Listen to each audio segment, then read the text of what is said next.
Hello and welcome to session 5 of the Global Sources Virtual Summit for Online Sellers, April 2021.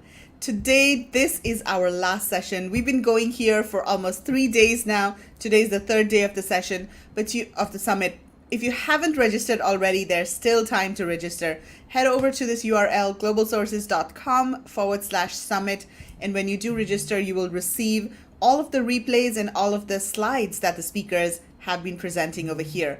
If you've missed any of our previous sessions, don't worry. All of the replays are available on Global Sources social media channels. Just search for Global Sources on LinkedIn, Facebook, and YouTube and look for our previous replays. Also, if you sign up, then we're going to be sending you the replays by email. Okay, so for today, we've got 3 presentations lined up for you. First of all, we're going to be talking about why you're not profitable on Amazon. And that presentation is going to be done by Margaret Jolly from Australia.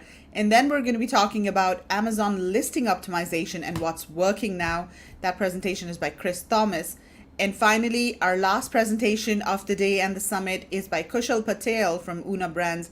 And he's going to be talking about how to maximize the valuation of your e-commerce brand before an exit. And after our presentations, we've also got a couple of suppliers who are going to come in and do and show their products and talk about their companies. So we've got a great show lined up for you today. Stick around with us until the end of the show, and we hope you find the information very useful. Okay, so let's get started. I'm going to invite my first guest, Margaret Jolly, on the screen. Hello, Margaret. How are you? Hello, Megla. How are you? Pleasure to be here. Yeah, thank you so much for joining us, Margaret. So you're joining us from Melbourne. It's sunny Melbourne today, actually. It's a nice day over here. Awesome. Okay, so Margaret, let's get started. I'm going to share your screen. Okay, so now we can see your screen on the stage now. So do you want to just get started? I will do. Thank you very much, Megla. Look, just to start, I've been selling on Amazon for over 4 years. My first products I sourced from China and Korea. And then we were actually on our way to the Canton Fair and stopped off in Hong Kong at a fair and found India products and changed to sourcing from India very quickly from that. So we've sort of pivoted quite into the India market. I'm also part of the India sourcing network with Megla, which is a great privilege. I offer one-on-one coaching for people who get stuck along their journey with Amazon. And look, in my previous life, I've managed and owned several businesses. So I'll get going on to this, and so we can see where we're going. So the next thing is the importance of knowing your costs. Now, look, Amazon is a real business. It's not just a hobby, and it requires a cash outlay to get started. I think the most important thing to understand is all these costs involved in both the setup, the ongoing costs, and the outlay. Failure to take all these items into account when you're pricing your product initially can mean you are doing a lot of work and you're not making much profit. Now, in saying this, Amazon is a great business model in that you don't need a bricks and mortar store, you're not paying high rents, you're not paying, shopping centre fees, setup costs, leases, there's no store fit outs, there's no huge outlay for stock. I mean, if you open a shop, how much stock are you going to need to fill it? I mean, you can start Amazon with 1 or 2 products.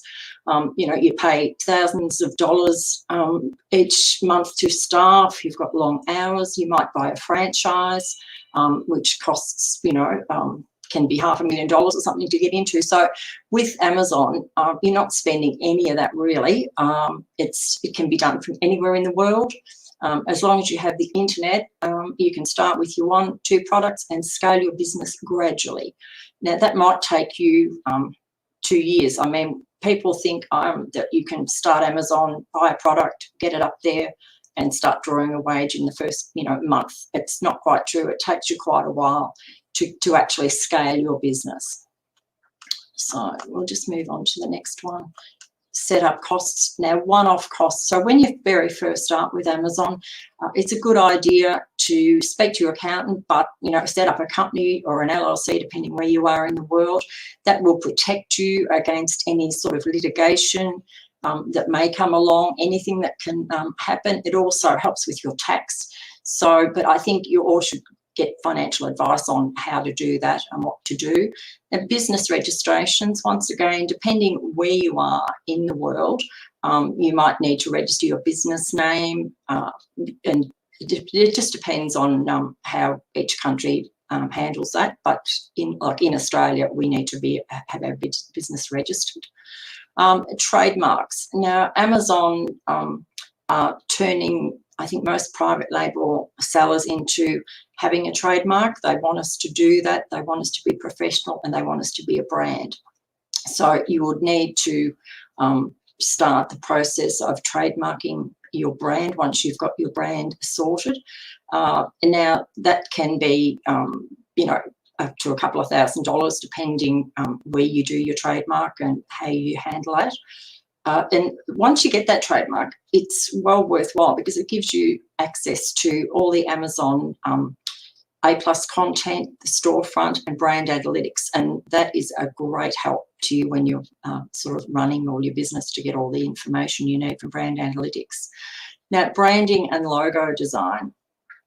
You probably need to decide on a fairly short brand name to save using up all the space in your Amazon title, and get someone to design your logo, and then you can proceed on to get that trademarked. But I think the branding is very important. You want to try and build a brand that is going to be around for a while. You don't want to just have all different ad hoc products. It's much better to have everything under a brand, and one day then you can sell that brand and hopefully make yourself a nice profit.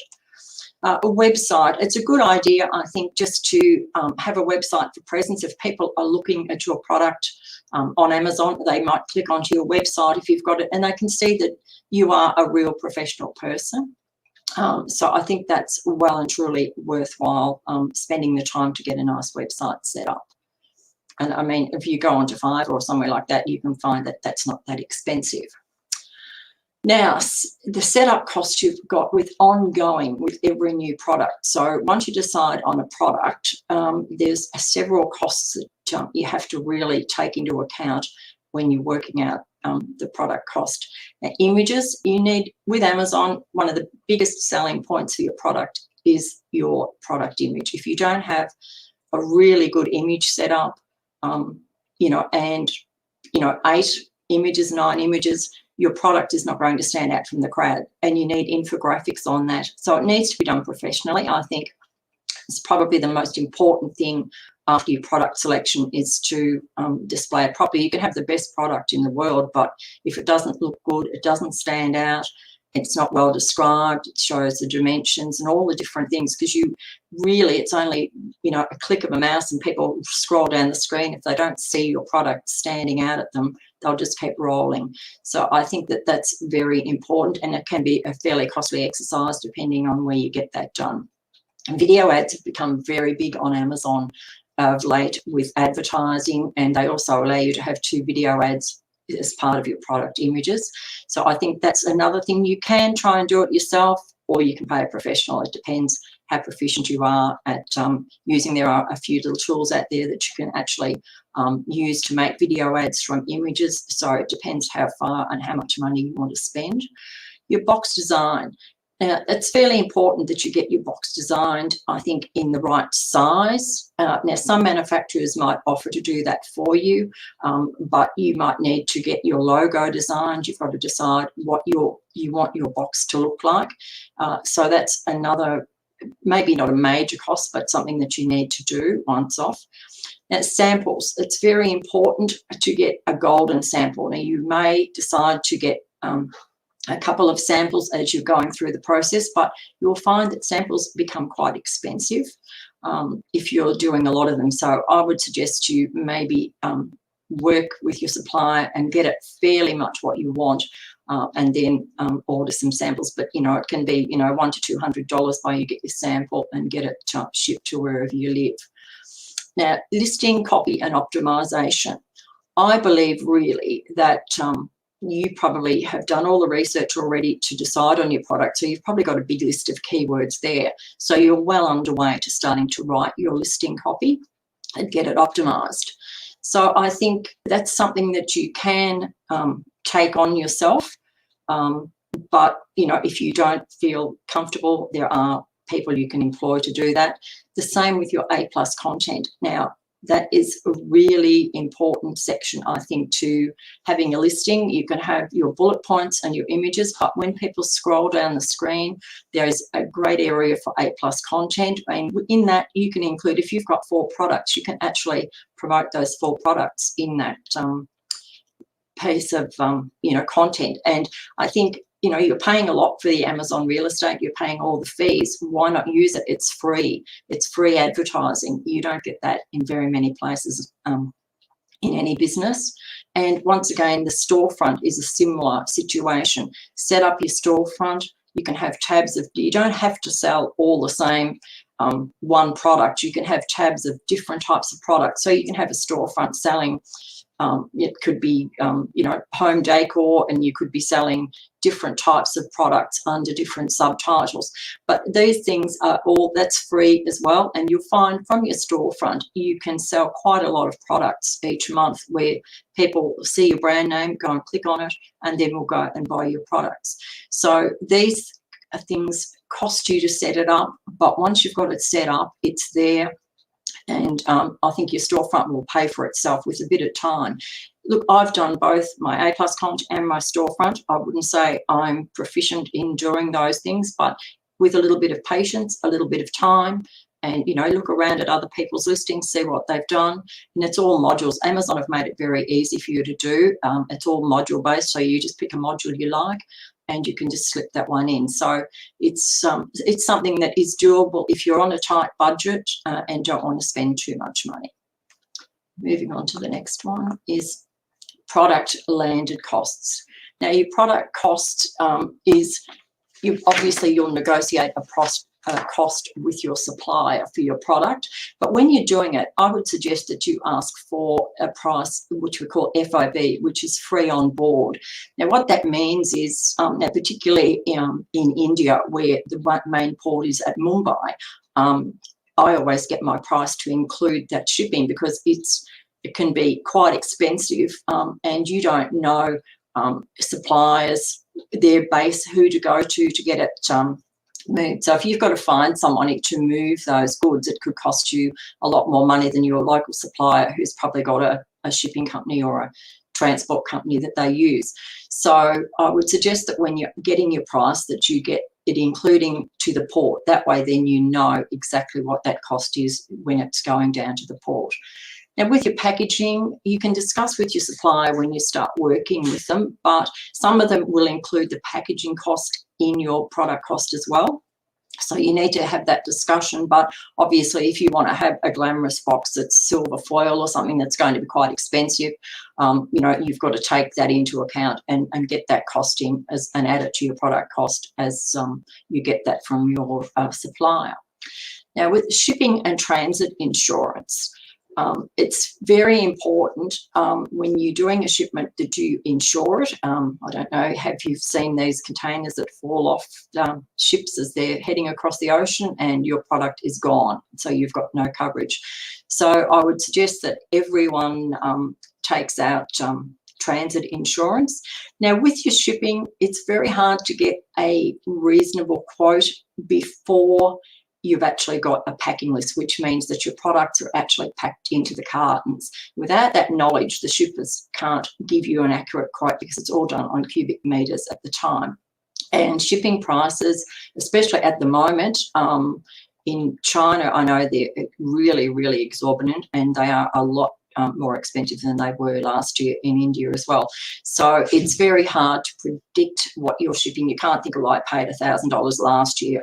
It'll probably be $2,000 this year. So you've got to really sort of try and work out your shipping costs as best you can, but you won't have it exactly right until you're virtually ready to send the shipment.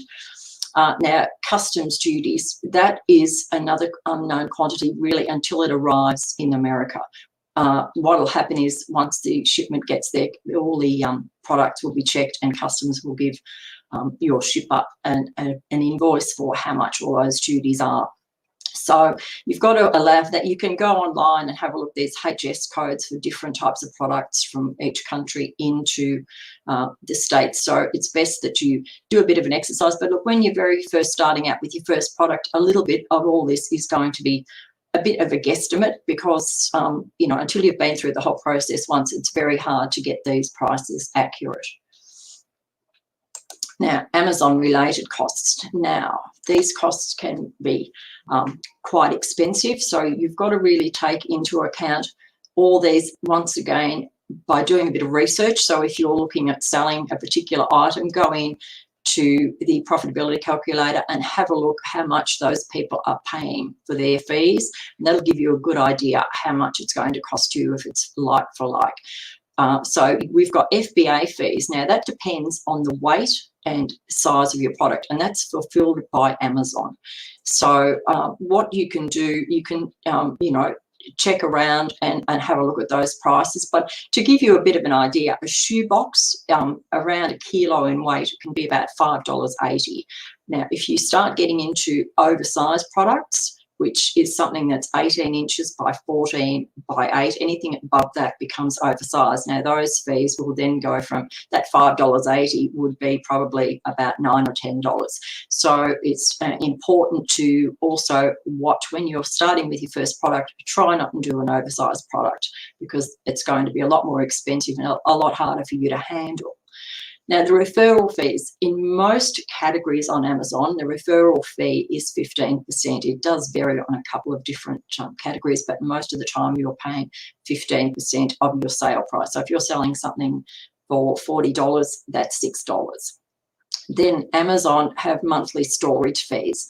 Now, that's 75 cents, I think it is at the moment, a cubic foot per month from January to October. But unfortunately, in Q4, when you're putting all your products in, it goes up to $2.40. So you need to take that into account. But once again, it's going to be a guesstimate when you start because you're not going to know how much product you're going to in there, how fast you're going to sell. So then on top of that, you have a monthly account fee, which Amazon charge. That's $39 a month. So you have to account for that. And that's a one-off account. So even if you have two brands under your account, you still only pay $39. Then returns. Now, this is one of the bit annoying things with Amazon. They have such a lovely system where their customers can return virtually anything, even if they've used it. They just don't want it for any reason. It's reported that the Amazon returns are between 8 to 15%, depending on the category and, you know, what type of product you're selling. I think clothing has a lot higher return rate than most. Now, some of these products automatically will go back into stock because Amazon will deem them sellable. So that really means that you lose about, I think, your fee. I think it's your FBA fee that you don't get refunded back. So you get most of your money back if it goes back into stock, but you've also got the risk that is it still in good condition. You might get carrier damaged goods. Now, you get reimbursed for those if they're damaged by courier, but then Amazon actually takes those and sells them on your listing through their Amazon warehouse. So you'll get your money back less their fee, but you'll then have them selling against you at a cheaper price with maybe damaged packaging. So really, I think, you know, when you're looking at what to allow for your returns, if you said maybe take 5% if you think you're going to sell 5,000 products for the year, say 5% of those I'm not going to get money for because they, you know, will just be sent back and either destroyed or, you know, something, whatever you decide to do with those products in the end. But I think, look, you've got to look at this as it's just a cost of doing business. A return on Amazon is like shoplifting. If you've got a retail store, the amount of shoplifting or damages that happen in those stores. So yeah, I think you've just got to really accept it and move forward. And I know people get very upset when they first get their few returns, but a lot of the times it's not your fault. It is really just the Amazon process that it's doing that. Then we've got this one here, storage off Amazon. Now, Amazon in the last few months have made it more and more difficult for us to put a lot of products into Amazon with their 200 ASIN limit they had from last Christmas. And last week, they've just thrown another curved ball at us where most of us have had our actual storage limits reduced, well, considerably. Some people have had up to 50%. So I think you've just really got to start using a third-party warehouse a lot more. And the problem is with that, it is quite costly, because instead of shipping your goods straight into Amazon and that one shipping cost is paid for, you then have to pay, that cost would take it to the warehouse. Then you've got to pay for storage in a warehouse, a fee to have it taken in and out. Now, most of the third-party warehouses charge probably the same as Amazon. It's around $20 to $30 a pallet a month. But the cost is the checking your cartons in and out. Usually they have a fee of $4 to $5 to put a carton in and out. So when you put it in and pull it back out at the end, there's usually a fee per carton. So that's an additional cost that we've all got to actually wear now as well. And on top of that, there is the transportation from the 3PL to Amazon. And you can use Amazon's partnered carriers. They do offer that service, which is a lot cheaper, but it still is, you know, quite an expense that on top of going straight into Amazon. I mean, if you can just send a whole shipment straight into Amazon, none of these costs are applicable. So you're probably saving yourself, you know, a couple of dollars a product in that. But I think it looks like 3PLs are going to be the way to come, and they're going to be more and more popular. Maybe we all need to get ourselves a 3PL. I think it'd be the best place to make money at the moment. And moving forward to tools and other expenses. Now, look, these can really run away with you if you're not careful. You do need software tools like Helium 10. You could have PickVoo, you might have Canva. So you've got to account for those things. You need liability insurance. Now, that is one of the most important things at the moment. Amazon are checking up if you don't have liability insurance. So that's another cost that you've really got to you get into control, and it's quite expensive depending on your product type. It can run into a very high bill.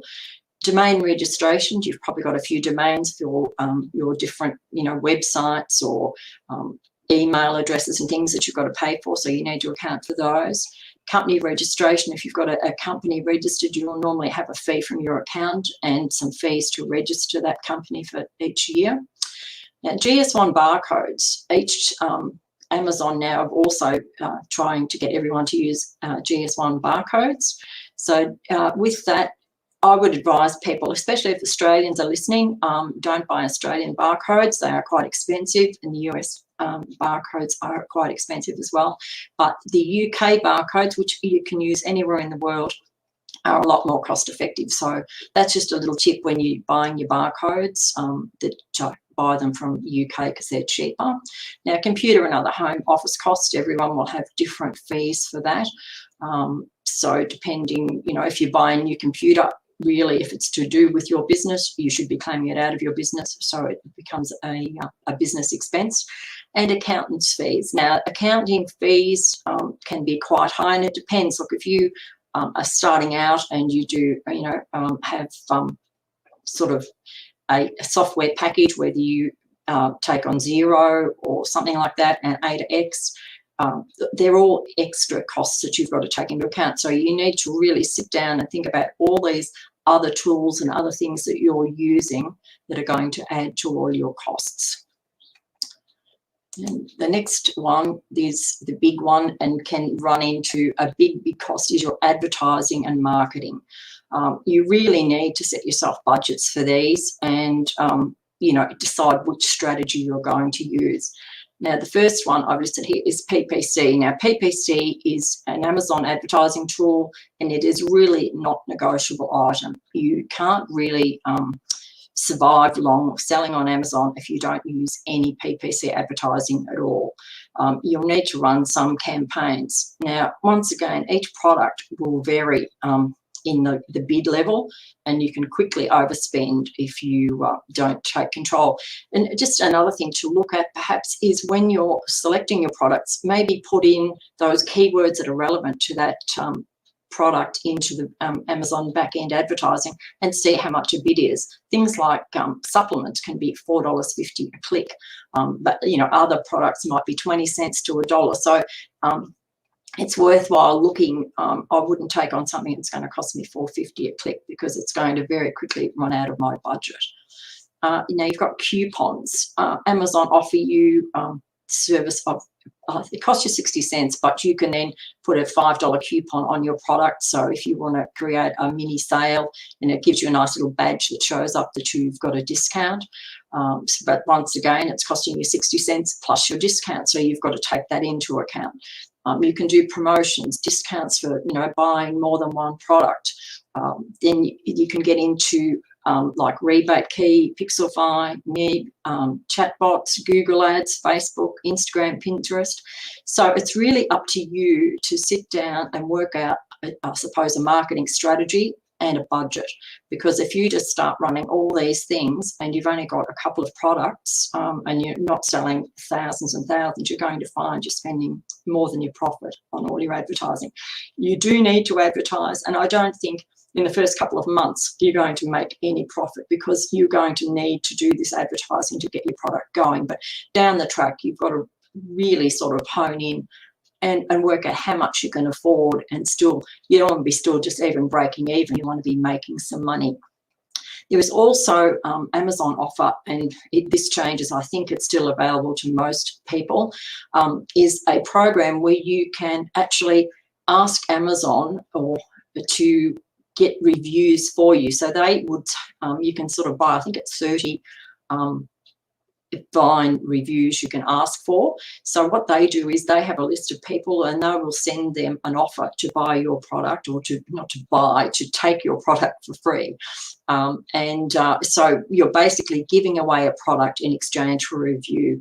Now on that, it works quite well. You usually get some really good reviews, provided your product is good, of course. And but you don't get, so if you gave away 30 products, you might only get 25 reviews, because it's not compulsory for people to actually leave the review.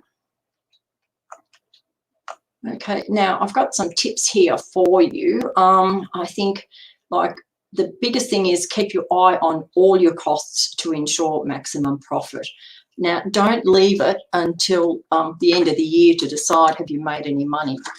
You need to really look at this and track it, monthly, and make adjustments. You might find that you need to increase your product price if you can sustain that extra couple of dollars, so you're still making some profit.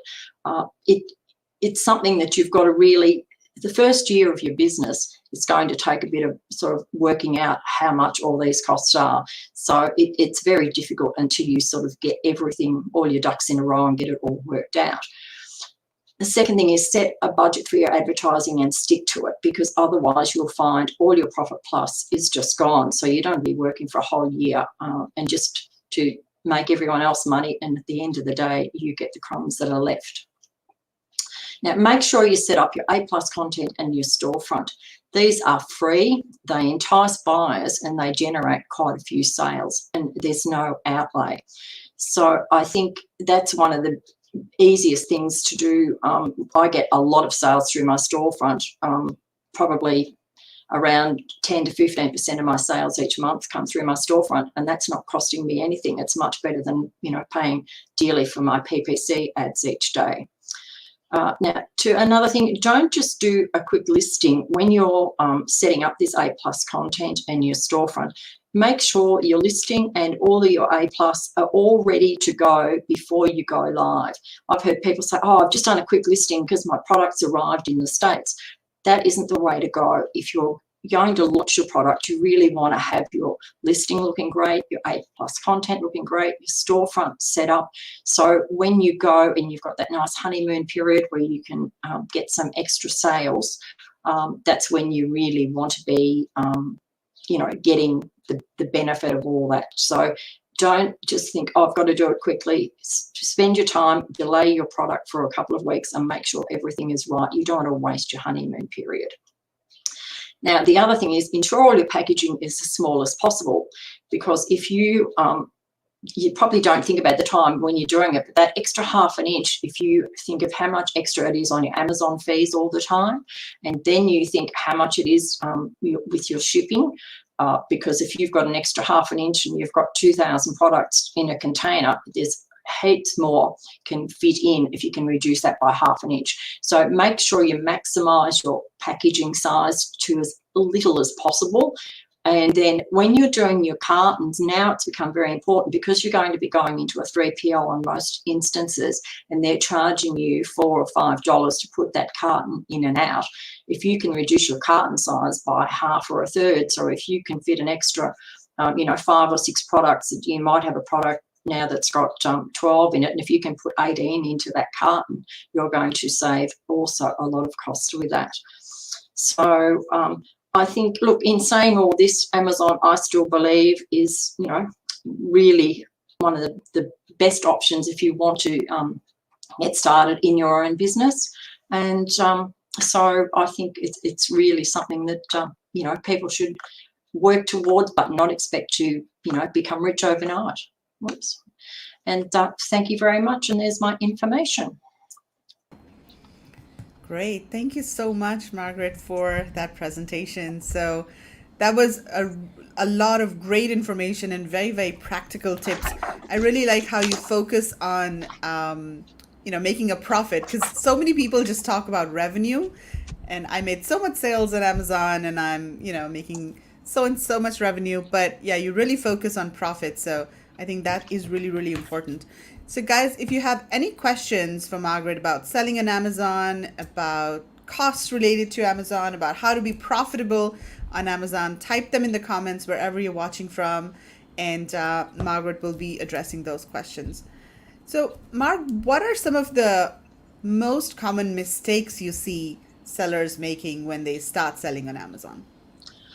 Look, I think a lot of them only, or don't want to spend any money. They say, oh, I'll just, buy 1 or 200 products and see, and I'll test the market. But I just find that that's a little bit counterintuitive, because to ship, say, 200 products, if it's small enough to air ship, it's not so bad. But if it's a product that needs sea shipping, when you're doing sea shipping, there are some hidden costs, and until you get into this, it's a little bit hard to explain, but there's probably about $600 not removable fees. So they're like port charges and handling charges, and whether you're shipping in 100 products or 10,000 products, that fee is still the same. So I find if you're shipping in 200 products, by you add that $600 or $100 to your product, I mean, you're adding $3 or $4 on top of your shipping fees with it. So I think sometimes it's not a good idea just to do that, because by the time you're going to lose money on your first shipment. I mean, you might test the water, but once again, you're also, if you've got 200 products and it takes off in the first week, and you're going to be waiting, 2 months or something, or 3 months for your next shipment, you've got to start again. So and your honeymoon period's gone, and you're going to get that again. I don't know whether that works anymore with Amazon when you sort of restart your product. So I think that's a big mistake that a lot of people make when they're starting out. I think if you're going into business, you've got to be prepared to put your money, and where your mouth is, and actually invest a little bit of money in, a few products, and get yourself, started without just, wasting a lot of money on shipping and things that is not necessary if you can do it, because otherwise, 200 products, you're really not going into business, you're playing a game. Absolutely. Yeah. A lot of people maybe think of this as a side hustle, but you have to treat it as a business, right? Most definitely. Look, Amazon is not just a hobby anymore. It's a business. They are becoming more and more demanding, I think, on sellers.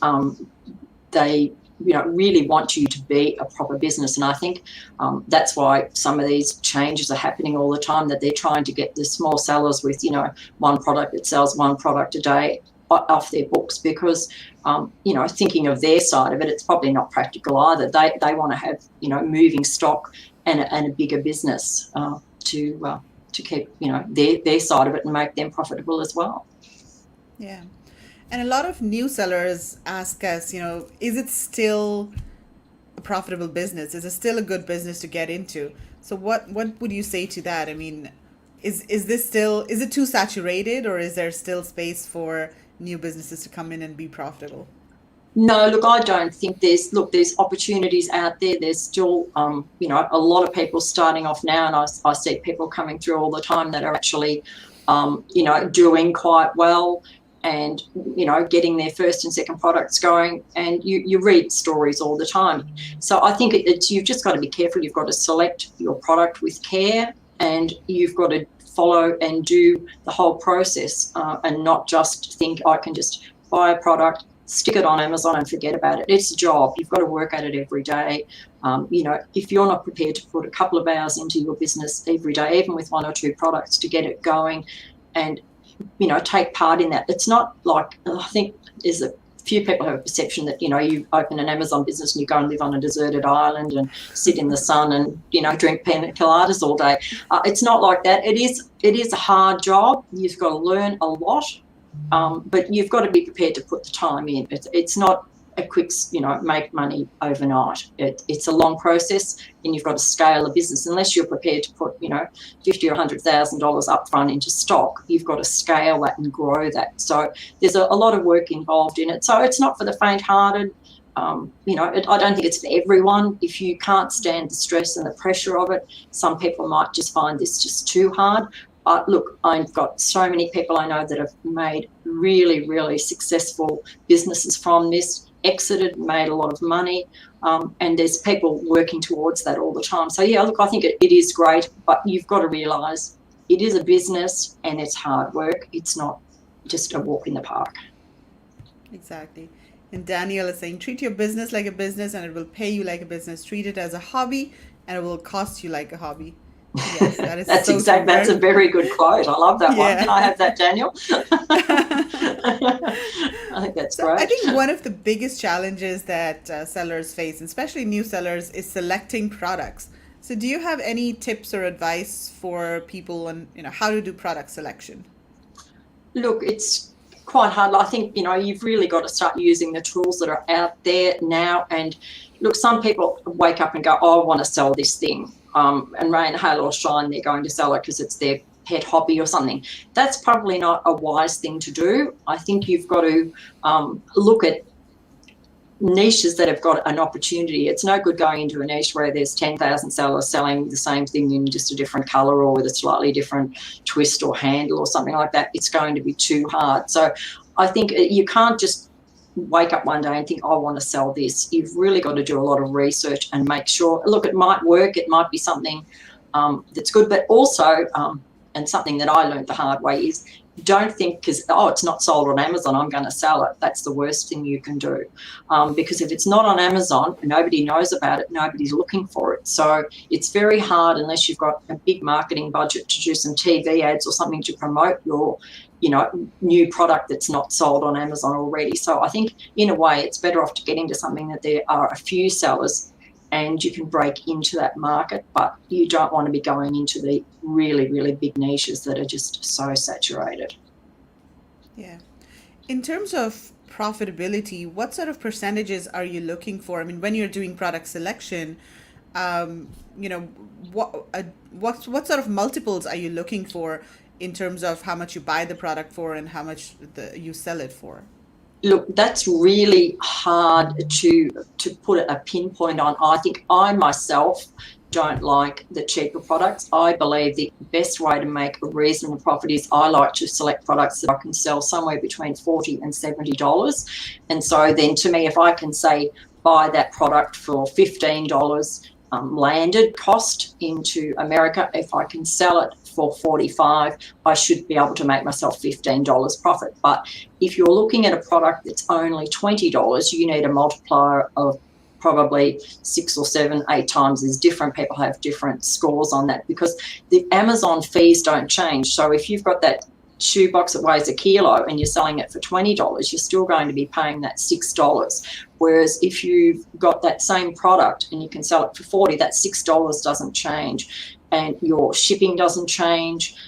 Your 3PL costs don't change. So I think you've just got to be careful when you're selecting. The cheaper the product, the more sort of, I suppose, multipliers you need. And once again, if you get up to the other end, if you're buying a product that's costing $50, you're not, going to be paying those fees are a lot less again, because that box price might still only be $6. So you don't really need to sell that for $150, and you probably wouldn't get that for it. So it's sort of a bit of a calculation you've got to do, but you've just got to be careful, because the cheaper the products, you need to have a lot more margin in them to make that profit.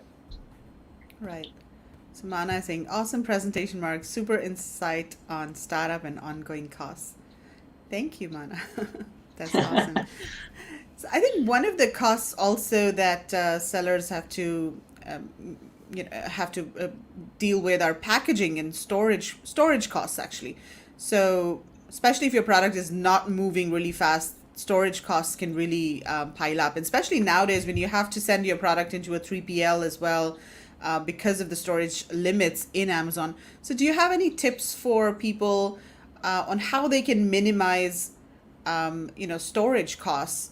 And I mean, whether it's by making sure that their packaging is in the right, the right dimensions, or any other tips on minimizing storage and shipment costs? Well, yeah, I think really the biggest thing is to make sure that your products are packed as tightly as possible, and that your cartons are now, a carton, an Amazon shipping carton, I think, can be 25 inches by 25 inches by 25 inches.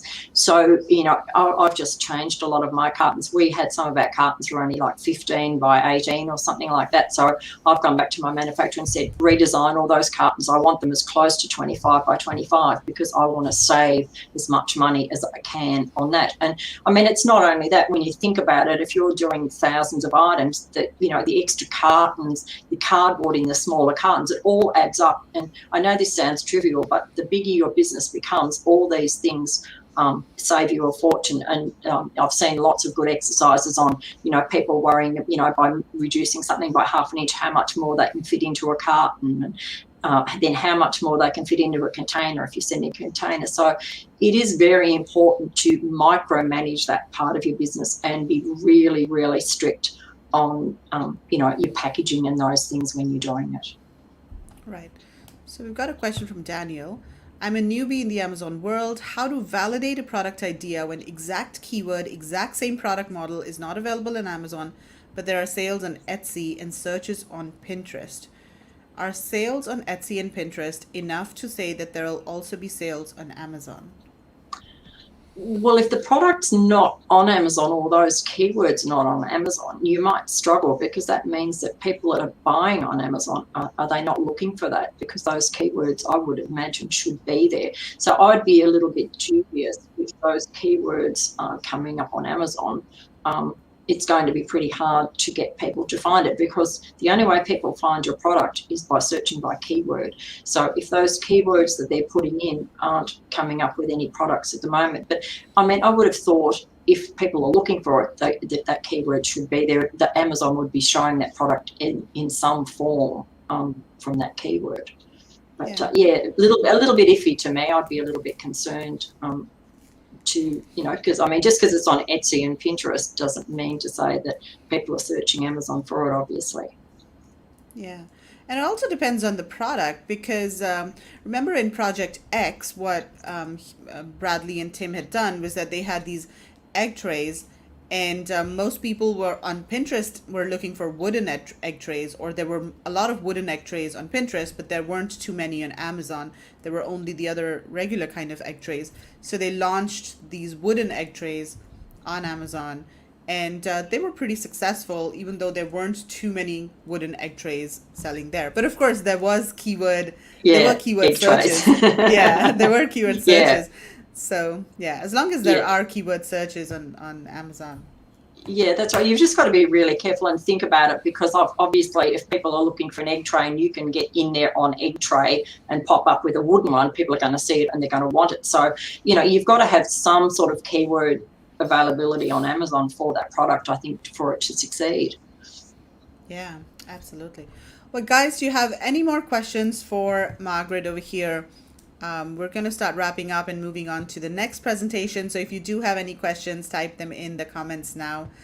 And definitely get in touch with Margaret, especially if you're new to selling on Amazon. She's an amazing coach. She gives a lot of great practical advice, and she's always focused on profits, which is really important in this business, and you will really appreciate that. You can send an email to Margaret if you're looking for any advice. So mjprofitsolutions4you@gmail.com. That's her email address.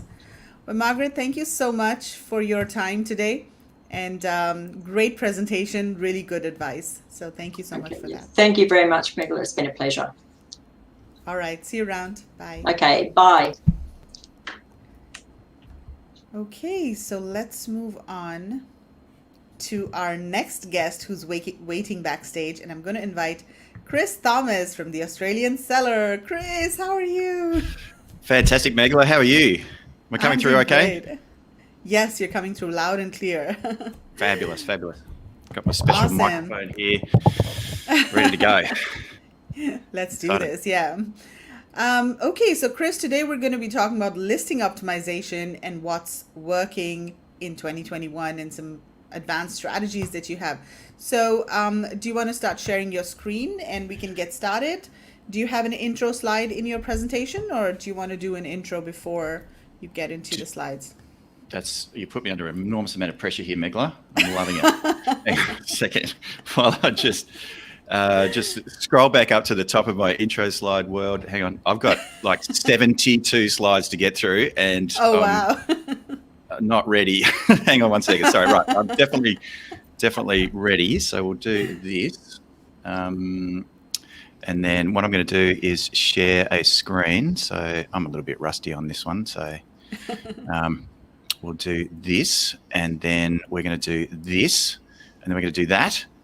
And I'm hoping something good has happened. Yep. Is that good? Something awesome has happened. So you just want to make sure that you're, just go into presentation mode. Sorry, Megala, this is like amateur hour over here. Right, so. You're used to in-person events, Chris. That's correct. My last one was on the Gold Coast a couple of weeks back, so that was fun for Retail Global. So jealous. Fun. It was fun. Yeah, it's good to get to an event in person with lots of other people. It was fabulous. So listen, I've got two screens running, so I'm going to be looking away from the camera as I present this today. So it's not that I'm ignoring you. Do you want me to get started? Yes, let's do it. Fantastic. All right, so let's crack on here. So that's me stuff. So I'm Chris Thomas. I've been doing e-commerce since about 2001 and invented a product way back in the year 2000 and started selling it on my website. I learned how to do SEO, just search engine optimization, obviously. And that became quite a successful product. And then I redeveloped that product in 2012. And then in 2013, jumped on Kickstarter and launched that product to validate that the new design was going to work. And it obviously with over 2,000 backers and $110,000 raised, it was pretty clear that I was onto a bit of a winner there. So then I threw that product onto Amazon and then developed a whole bunch of other products to go with it, and then sold out of that business last year. So as Margaret was talking about, always have the end in mind. So it's great to be able to exit a business, and now I'm starting to grow another one. That room looks familiar, Chris. Yeah, that was my old brand there, hypermate.com. The new owners are doing a great job in getting that brand ticking along beautifully, much better than I was able to do it. Let's put it that way. Anyway, so I host the Australian Seller Podcast, so be sure to head over to the AustralianSellerPodcast.com. And I've made lots and lots of mistakes. I lost $45,000 in 45 minutes on Amazon through a failed coupon code promotion code error issue. I actually talked about that in Hong Kong, and I've mentioned it a few times over the years. Anyway, I'm going to stop talking about me. Let's get onto it.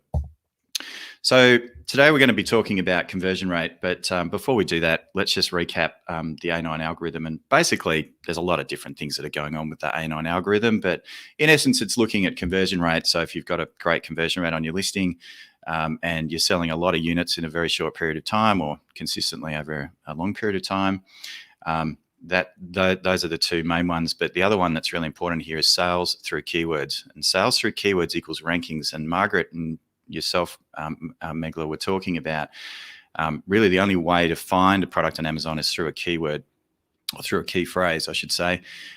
Well, there is another way, which is generally through, like having a lightning deal on the deals page on Amazon.com or .com.au, whichever marketplace you're on. There's usually a deals area there. But today we're going to focus on the conversion rate.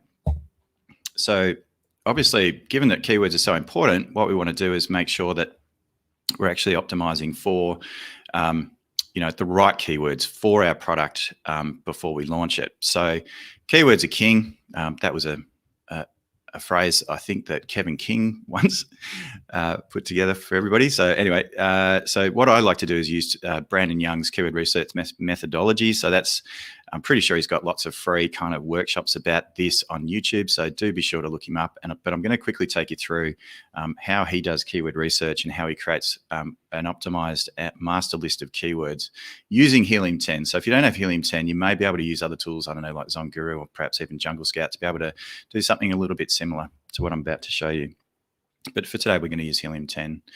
So what we're going to do is use Helium 10 and do a reverse ASIN search. So we're going to be looking at the keywords that are driving sales for a bunch of competitors for a product. So the product that I've selected is a diaper caddy, which is one that Brandon Young uses. So I don't think there's any surprises there. And so bringing up X-ray on a search for diaper caddy on Amazon with X-ray, we can tick off on the left-hand side the top 10 products. Really important at this point to actually just don't tick off the top 10.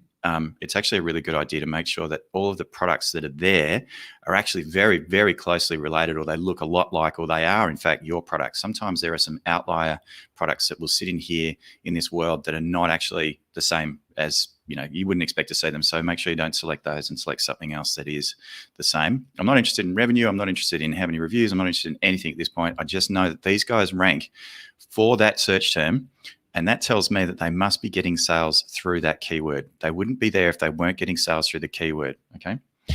So what we do now is we run the reverse ASIN search, and then we end up with over 27,000 filtered keywords. All of these products are indexed, ranked somewhere on Amazon for all of these 27,000 keywords, which is way too many keywords to even possibly process or do anything with. So we need to create some filters to refine this list and get it down to a much more manageable and much more meaningful list for us.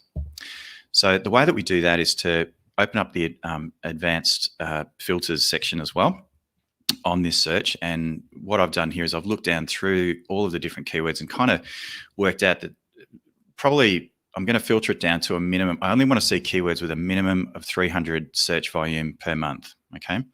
I'm also interested in any product, and I specify any product that is ranked in the top 20 for a keyword. Okay, so that's the position rank. The word count, I don't want to look at keywords where there's only one word. They're just way too broad generally. Obviously, I'm setting the match type to organic, so where are they ranking organically, not sponsored or Amazon's choice. And also I want to just see any keyword where two ranking competitors are both ranked on that same keyword. It might point to the fact that they've both got a sale through that particular keyword and therefore are ranking for it somewhere. And so that can be really useful as well. Okay, so once we've done the filters, you can see there that we've actually got 714 search keywords that we can now start to manage a lot more effectively. So what we're going to do is we're going to export this list up the top right-hand side, and we'll just pop that out as a CSV or an Excel file. Okay. Once we get the Excel file up, this is where things get a little bit scary and a little bit confusing, because you're basically looking at a massive spreadsheet that's been spat out by Helium 10. And what we need to do is get rid of all the columns that we don't want. And that is basically just about all of them, except for the position rank column, and then all of the ASINs that live across as well. So you can see that there's ASINs in that top row there, 1, 2, 3, 4, and there's a bunch more out the other side. There's 10 of them all together. Keep the position rank because that's actually a product. Then what we do is we create a new column called relevancy. And in there we have a formula, and you might want to jot this down. And if you've registered for the Global Sources Summit, then you'll be able to get this presentation again. You'll be able to copy it down, maybe take a screenshot or something. But basically what we're doing there is we're setting up a formula called count ifs, and then we're selecting all of the numbers that go across the row against that keyword. And then you put in a comma and a space and then a quotation mark. And then in my case, I've just had here less than 15. In other words, I want to see how many of my competitors are ranking less than 15 in the top 15 for the search term diaper caddy. Okay. And what we end up with is that we can see that 7 of our competitors rank for the top those top search terms, and then I basically just sort of get all the toggles set up so that I can then stack all of those calculations and then get all those rankings to see how all those competitors are going. So we can see that we've got about 5 of our competitors are ranking the top 7. Seven of our competitors are ranking in the top 15, and then 6 of our competitors are ranking in, for the following keywords, et cetera. And so we can see that this is now really starting to refine and create a very relevant list of keywords that we can then use in our master keyword list, which I'm going to come to in a second. If you wanted to, you can also create what's called a competitive performance score, where you run exactly the same calculation or formula down the row instead of across the row to see. You can see that the number one product, which is I think it's the Parker diaper caddy that we'll come to in a second as well, is ranking on 110 of all of the keywords that are in our list. Okay, so they're actually ranked in the top 15 on 96% of the keywords. That is a competitor that's going to be extremely hard to beat. But on the right-hand side, we can see that there are other competitors where they're only ranked on 16% or even 3%. So there's a good chance that we can probably beat them and outrank them for some of these great keywords and drive lots of traffic to our, to our listing, which is super important. So what we can also do as well is have a look at brand analytics, which is often overlooked. And again, you will need brand registry to do it. I'm predicting probably by this time next year, if you don't have a trademark and you don't have brand registry, that you probably won't be allowed to sell on Amazon anymore. That's just a Chris Thomas prediction there. But so what the search frequency rank will tell you is that it doesn't actually relate to search volume. It's not a search volume. It just tells you that diaper caddy is the 6,681st most searched for search term on Amazon at the moment, or certainly during the date range that you've set, as you can see up there as a filter. You can download these as well, and sometimes you can also cross-reference the search frequency rank against a tool like Helium 10, Song Guru, Jungle Scout, etc. So it's just another way to do some keyword research and also make sure that you're including perhaps some of these keywords in your listing as well. Now, the other thing you do, of course, is sort of do a reverse ASIN search in brand analytics for various products to see how they're, kind of performing. And you can see that the Parker diaper caddy is product number 1. Is the number 1 kind of most clicked on and probably has the highest conversion rate as well for diaper caddy and diaper caddy organizer. So they're clearly very relevant search terms for this listing too. Now, what we want to do now is we've done our master keyword list. We want to make sure that the search term, our main search terms, are as close to the beginning of our title as possible. Excuse me. Now you can see here the Parker Baby has led off with its brand name, and that's fine. But ideally what you need to do is try and get your most important search term as close to the beginning of the title. And sometimes I actually like to get found first, because most people don't know, a private label brand on Amazon, and then brand and sell once they're actually on the listing itself. So I kind of recommend leading off with the absolutely number 1 keyword right at the very beginning, and then put the brand at the end if you can do it. Sometimes Amazon will insert the brand for you, but see if you can get that up as close to the top as you can, or the front of the title as you possibly can. And then, of course, we've got all that bullets, and turning features into benefits is always, features into benefits is always a really good idea. And what I'd like to do is sort of ask the question, so what? So there's another important thing too to think about here. It's not all about Amazon driving traffic through to your listing. It's also about SEO for Google. So by adding that little, you can see there, I've just highlighted in the title, there's a little, what's that called there? Not an apostrophe, a little hyphen, sorry. What that does is it forces Amazon in the actual URL to put the to use those keywords in the actual URL at the top. And that's important for SEO for Google, as you'll see here. So this product actually ranks, and this is Amazon Australia. I'm pretty sure it's the same for Amazon.com or whatever. But you can see here from Google that if I type into diaper caddy into Google, this product is also ranking on Google itself. So anybody that's going to Google and typing in that search term, there's a very strong chance that those the traffic is going to be driven through to Amazon. Now, the reason why Amazon ranks so highly on Google is because it's a very authoritative website. And the web pages that Amazon, or the product pages that Amazon creates for us, are extremely well optimized, from all the way from the title of the title tag, if anybody knows anything about SEO, how important that is, all the way down to the URL and everything in between. So it's really good to try and drive external traffic, which is something that Amazon loves and certainly helps your conversion rate and your ranking as well. So I'm just going to jump into some copywriting and listing hacks. So I talked about features and benefits, and one of the ways to do that is to just ask this question, so what? Now, you can see perhaps like large size in the second bullet point, made from soft felt, and and it features sturdy outer pockets for additional baby storage. So it's featuring sturdy outer pockets so that you can get additional baby storage, and that's the benefit. And then we've got a long handle. So what's the benefit of that? Well, of course, so what? Well, it's actually really easy to move the tote around, and make things easier to find during those late night feedings and things like that. So it's just sort of introducing not just all the SEO and the keywords and all the rest of it, but actually also turning features into benefits is a great way to do your copywriting and convince people to buy from you and improve your conversion rate, which is what we're talking about today. So one of the hacks that I like to use, rather than trying to write an Amazon listing from scratch, is that I jump into Helium 10. I do a bit of a cheat here, and I grab like one of the best optimized listings that I can find, and then I hit the listing optimizer, and I throw that straight into Scribbles. And you can see here that I've imported the Parker Baby Diaper Caddy into Scribbles, and I've also imported my master keyword list that you saw from the spreadsheet earlier. And you can see here that even though Parker Baby Diaper Caddy product is very well optimized and is also ranking extremely well, there are gaps there where you can see in red at the bottom there, those phrases, diaper caddy, or what is that, baby diaper caddy organizer. That's clearly a search term that's been searched for quite a lot. Diaper caddy organizer. So again, they haven't actually used that exact phrase anywhere in the listing, those two exact phrases. And you can see that, but they have used diaper caddy like 12 times in their listing, not only in the title, but also obviously throughout the listing and perhaps in the description as well. So our job to optimize our listings as best we can and to SEO them is to try and use these key phrases as much as possible throughout our listing, while still maintaining readability and thinking about humans as well. It's not all about Amazon's algorithm and an A9 and whatever it's called these days.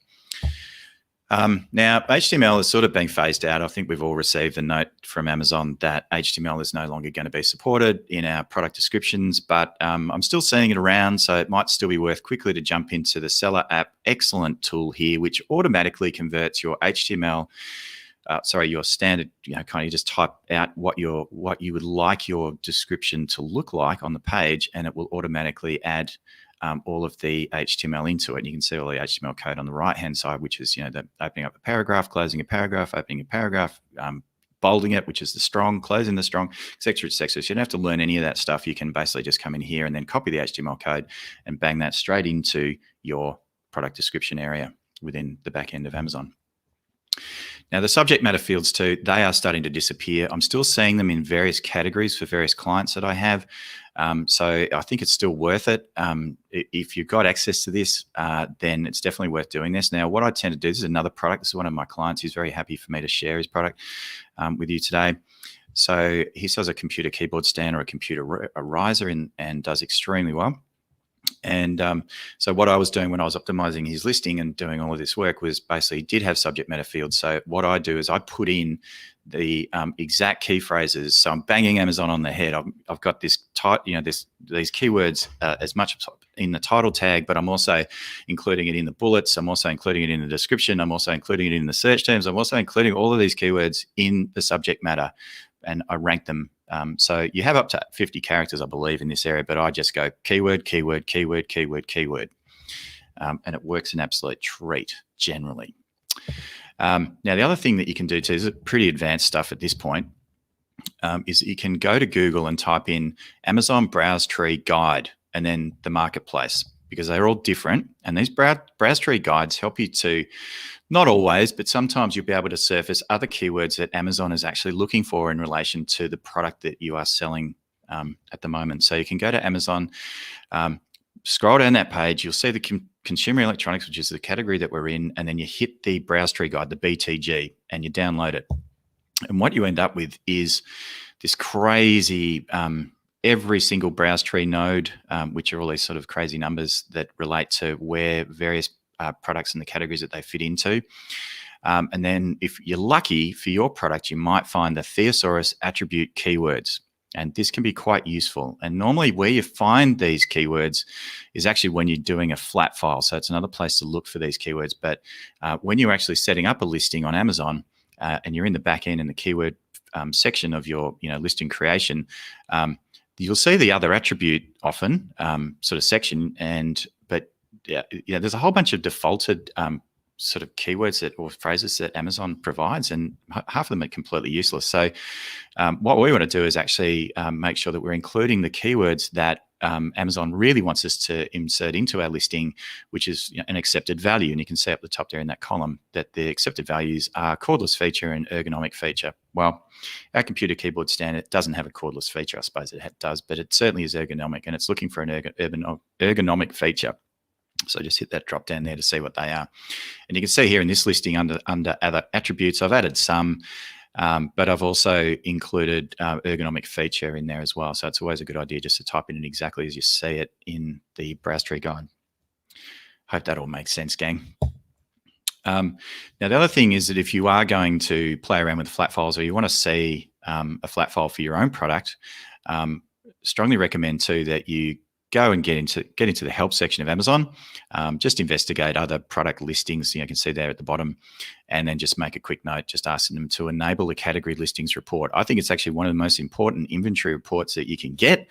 It makes creating a flat file so much easier, because it's basically is a flat file that you're downloading, and you can just modify it a little bit and push it back up. And then you can also, if you're lucky, also add some of those other attribute sections out of a flat file. I don't want to get too much into flat files because they make my eyes twitch. I get a bit twitchy, but they can actually be quite useful. And then just only a few hours later, you'll see under inventory reports, and then when you get into that page, I haven't actually showed it here today, but that you can, from the drop down, you'll see that the category listings report will be enabled for about a week. So just download it, and then basically that's your flat file right there. Moving on. So, actually sort of moving on, not really. And then once you've finished your flat file, you can actually upload it. You just by clicking add multiple products when you're adding a product.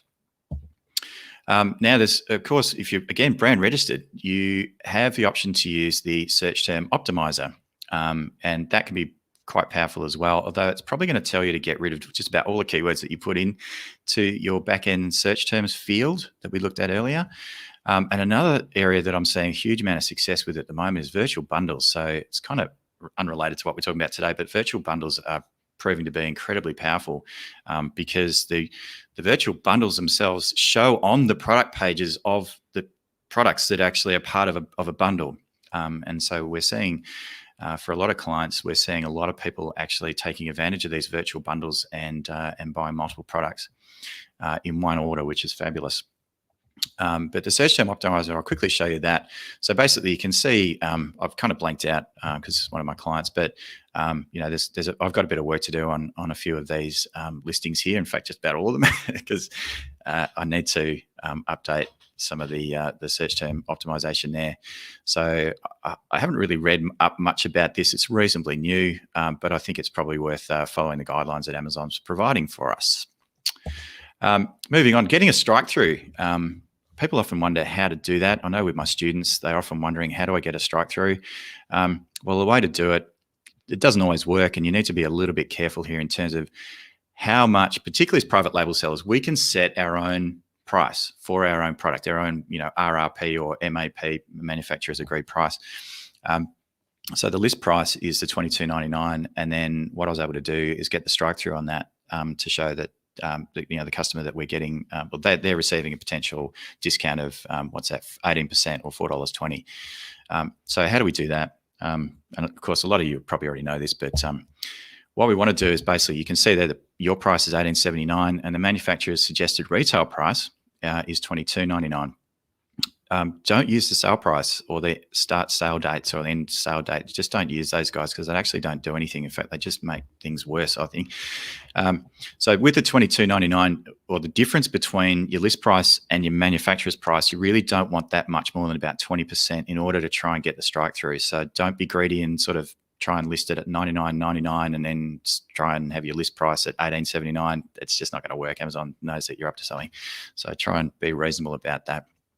And of course, the other thing you want to do too is make sure always, I don't know why they're not set to default, yes, but well, I do, because if you're running FBM and you're fulfilling yourself, you might not want to offer this on your on your listing for your merchant fulfilled offer. But certainly for FBA, I don't care what it is you're selling. I think you always need to set these to yes, because the customer pays and you don't, and that's really important. I do have students that sell a lot of gifts.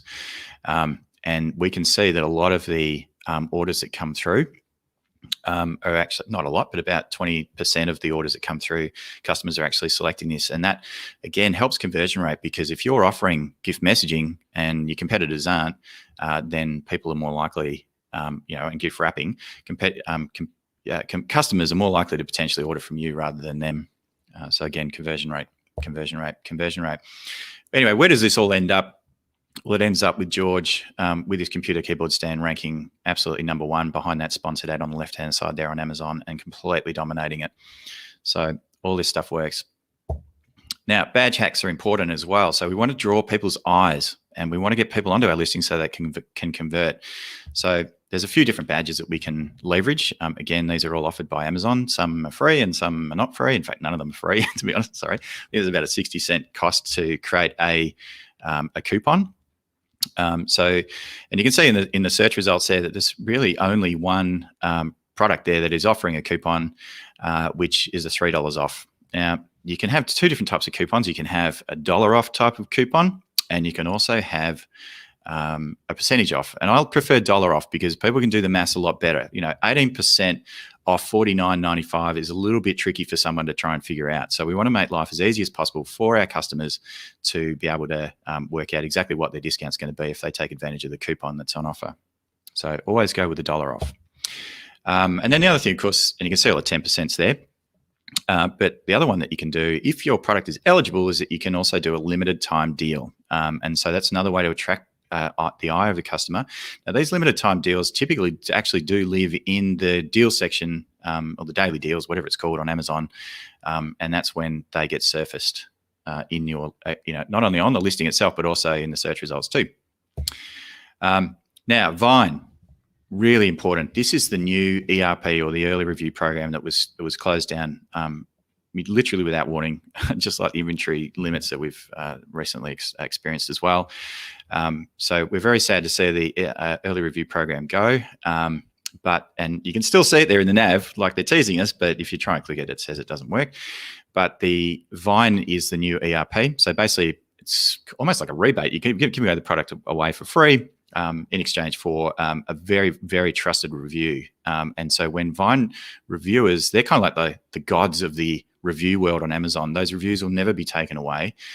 They're extremely trusted reviewers. And when other Amazon customers see a Vine review, again, that's going to help with your conversion rate because they know it's not a fake review. They know it's a genuine review. Make sure your product is really good, because if it's not good, Vine reviewers are typically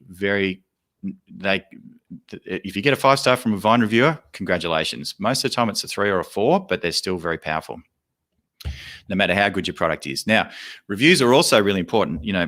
There's sort of 6 things about success. Well, doing SEO and getting your product to perform well on Amazon. And those are obviously the product title, which we've been through, the bullet points, the description, the images, which I'm going to touch on in a minute, the back-end keywords, which we've touched on in depth, and of course, customer reviews. So we need to do anything that we can to get as many reviews as possible on our listing. Now, the way that Amazon really wants us to do it is through the back end and the order section. So download this fantastic. I'm just going to scoot forward a second. Grab the Seller.tools Chrome extension. This is my favorite tool at the moment. I've tried pretty much all of them, but it automatically sends out requests for product reviews, not seller reviews or for seller feedback, but for product reviews or ratings, right? And you can see that if you run that once a week and you've got a few orders flowing through the account, you can basically get 56 emails sent to your customers, your previous customers, by Amazon itself. So it's the way that Amazon wants us to do it, and I've been able to help not only myself but also lots of clients and students with this, pointing them in the direction of this tool and being able to really try and get as many reviews as possible on our listings. I'm not a fan of sending out automated email, but that's up to you. And certainly, if you are sending out automated emails, don't use this. Don't use the two together because you may cop a bit of a policy warning from Amazon if you're overdoing things.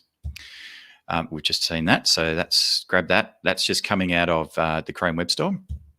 Okay, so images. One of the Amazon customers, they eat with their eyes, which is why I put this picture in here. So what I like to do too is to stack images. Sometimes I've even had 4 images in one image because of the zoomability. You can actually squeeze in. What do we got? Like, is it minimum of 1,500, minimum of 1,000? I can't remember exactly. Sorry, I've forgotten the actual specifications of the images. But anything over 1,001 pixels, the image becomes zoomable, and I think you can have up to I think it's 10,000 pixels or something, so people can really zoom in and have a look. So you can actually squeeze a lot of pictures. The point being is you can squeeze a lot of pictures into one picture. The other thing too that you want to do, of course, is make sure you've got infographics and lifestyle shots and all those things. And video is super important too. I'm going to touch on video, but more for advertising and less for your listing. But it's super important to include video wherever possible. And now you don't have to be brand registered to include video on your listings. So everybody can include a video on their listings, and you can shoot it with your telephone. So infographics, lifestyle shots, obviously your main image, et cetera, et cetera. Now, one of the tools that I love to use, and so do my students, is PickFu. So we can create a new poll. You can see up there on the right-hand side, but PickFu is basically an external split testing tool, which you can use. A lot of people that write books and they want to test like a design for the front of their book, and for us Amazon sellers, we want to see whether this main image is going to be any good. We can also use it for competitor research as well, or competitor comparison, to make sure that the product that we're thinking of launching is actually going to be comparable to the products that are actually succeeding on Amazon today. So I'll show you a couple of examples. Now, I can't actually show you the products because these are genuine tests that I ran with some students. Option B was a product that one of my students sent to me. It was a fishing bag. He had a certain design that he'd made himself. And what we did was I was a bit concerned about it. I hadn't actually helped him choose a product, but he came to me and he said, "Oh, look, can you give me a coaching session because my advertising isn't working?" And I was like, okay, so we had a look at his advertising. But when I saw the product, I was like, I'm not really sure if this product's going to work. We need to probably test this in PickFu. So that's what we did. We took Amazon's Choice, which is on the left-hand side, and on the right-hand side, the khaki one, that was Amazon bestseller. So we're up against 2 heavy-hitting products on Amazon that is doing very well already, and then there was his option in the middle there, option B. So what did we find from the test? 20 minutes later after we ran this test, cost about $50 to run it. We found that 76% of people wanted to buy the option C. Only 6% wanted to buy his product, and 18% wanted to buy option A, which is Amazon's Choice. When we looked down through the feedback, his bag sort of had some interesting colors like green and yellow, but it was basically, it doesn't look like it would hold much. The green and yellow bag is hideous. B looks way too flimsy. B looks cheap, not the bright ones. And even the one where he did actually get the 3 positive responses, the last one there is like, I like the bags too. I don't even understand what that's about. But anyway, then we ran another test for another student. Obviously, he's going to sell some taco holders. Excuse me. And we also lost this test, but it was actually for quite an interesting reason. And it didn't take us long to figure out that had we actually, we actually learned from this test, and we actually then reshot the product image based on our main image, based on the feedback that we received. So this was very, very helpful. So option A won the test. Which taco holder set do you prefer? And the reason why it won was because I like seeing an image of the product in use. I like that the first one actually shows you how to use them, shows you how to use the product. Definitely have tacos in the image, shows the product in use, etc., etc., etc. I firmly believe that we would definitely be a show against those two top-selling products on Amazon had we put in a picture with the tacos. We didn't actually run the test again, but we're pretty sure that we're onto a winner. So if you want to see other people's tests that are public and get a sense of the sorts of tests that people are running, as well as the types of tests that you could run for your products, particularly as it relates to Amazon, then just head over to pickfood.com/gallery, and all of the public tests are there. If you want to spend a little bit extra, you can actually private your tests so that people can't see. But I honestly don't think there's that many people that even know about the gallery section. It's actually pretty hard to find. So it's a quick tip there. Now, if you do want to save a few bucks, sorry, Meg, there's a shameless plug here, but I've got an affiliate code which will give you a discount. I'll get a cup of coffee, but AU Seller will give you 50% off your first test. Now, and also when I was talking to Anthony Cofrancesco a couple of weeks ago, he said that he's happy to offer $300 in free PickFood credits. So get in touch with me. My contact details are at the end, so wait to the end of the presentation. Don't go anywhere. Now, the other thing too that we can do is we can run experiments. So this is another way of doing split testing using A/B testing on Amazon itself, and they've just recently released this probably a few months ago. And with those experiments, we can test various things like a title, images, main image, I believe, and also A+ content listing as well, to see which one is actually going to convert better. And again, this is all about conversion rate. So we're using all the tools at our disposal to improve our conversion rate. I should mention too that if you can get people to buy 2 of your product, that will double your conversion rate. Amazon doesn't record conversion rate based on a single order. It's actually looking at how many products were actually ordered. So you can have 1 click and a sale for 200% conversion rate, or even a 300% conversion rate if someone buys 3 products. And so you can actually spike your conversion rate just by getting more people to add more things into a product, into their order, into their basket.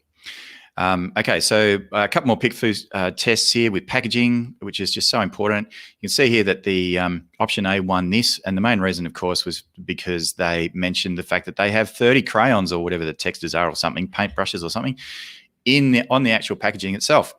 So, and they won it by a mile because it makes it very easy for Amazon customers to see, how much and this is all within terms of service. You can see again on this example here where the seller has actually included, the size and how many versus all the other products that are there. So, using product packaging and communicating using product packaging is super important. Again, with these Yetis here, it's a 2-pack, which really pops out at you as well.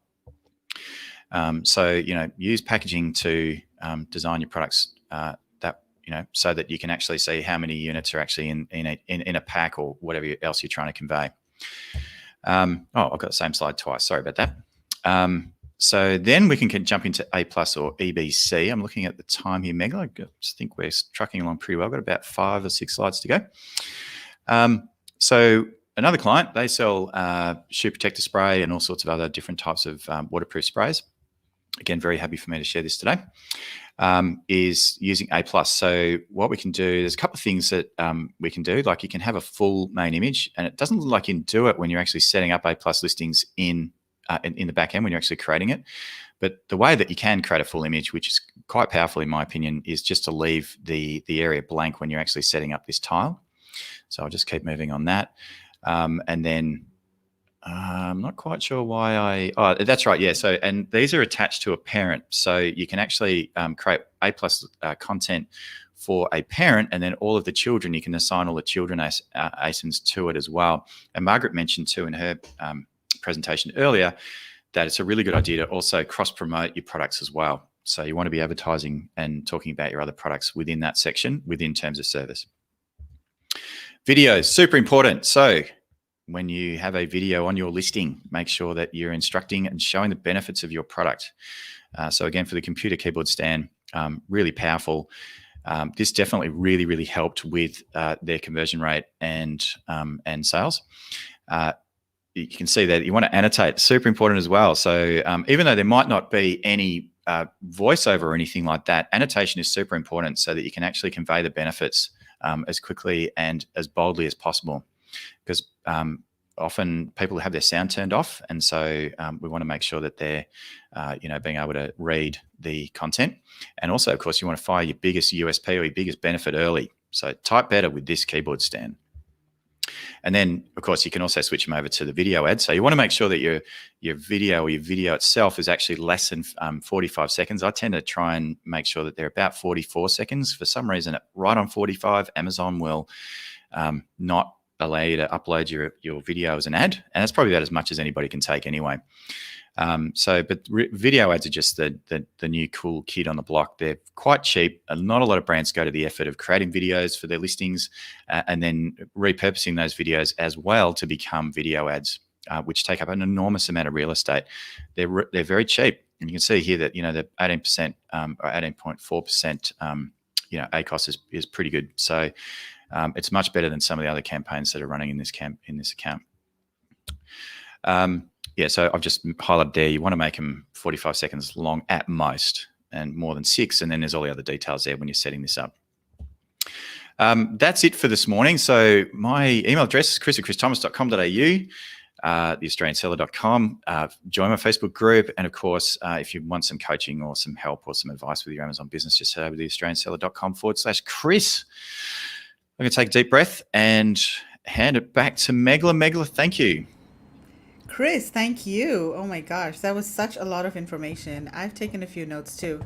Let me just remove your slides from the screen. Sure. There we go. That's better. Thank you. That's better. Awesome. That was really, really good. You just powered through all of that, and there was so much information there. Okay, guys, do you have any questions for Chris? Type them in the comments now. And we've got a couple of questions here. So Daniel is asking, as a new seller, is it a good idea to apply for Amazon brand registry, even not yet selling on Amazon, like a generic brand, just to have access to A+ content, or I'm putting the cart before the horses? No, you're not putting the cart before the horse. If you're actually really serious about selling on Amazon, then I strongly and firmly believe that you need to get brand registered these days.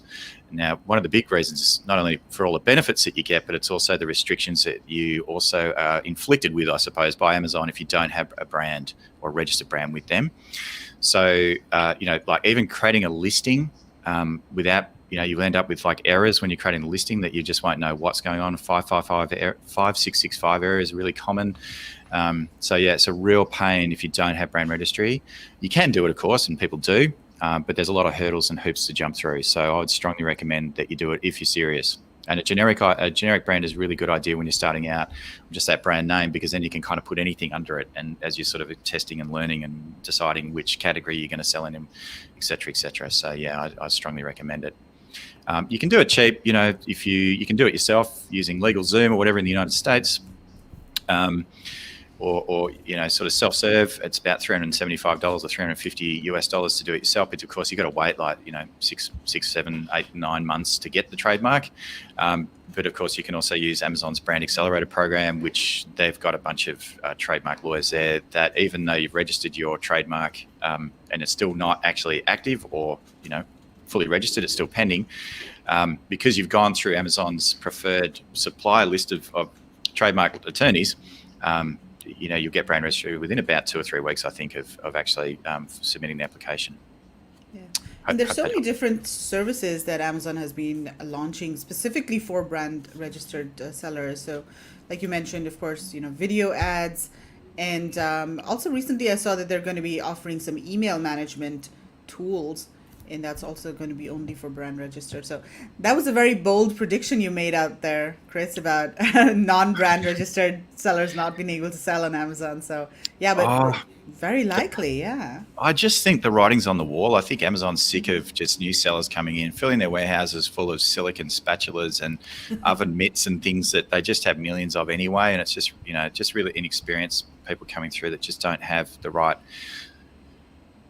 they're just not, they don't know what they're doing. So, and obviously with the, the issues that they've got with their warehouses filling up, and they just don't have enough space. They can't build warehouses quick enough.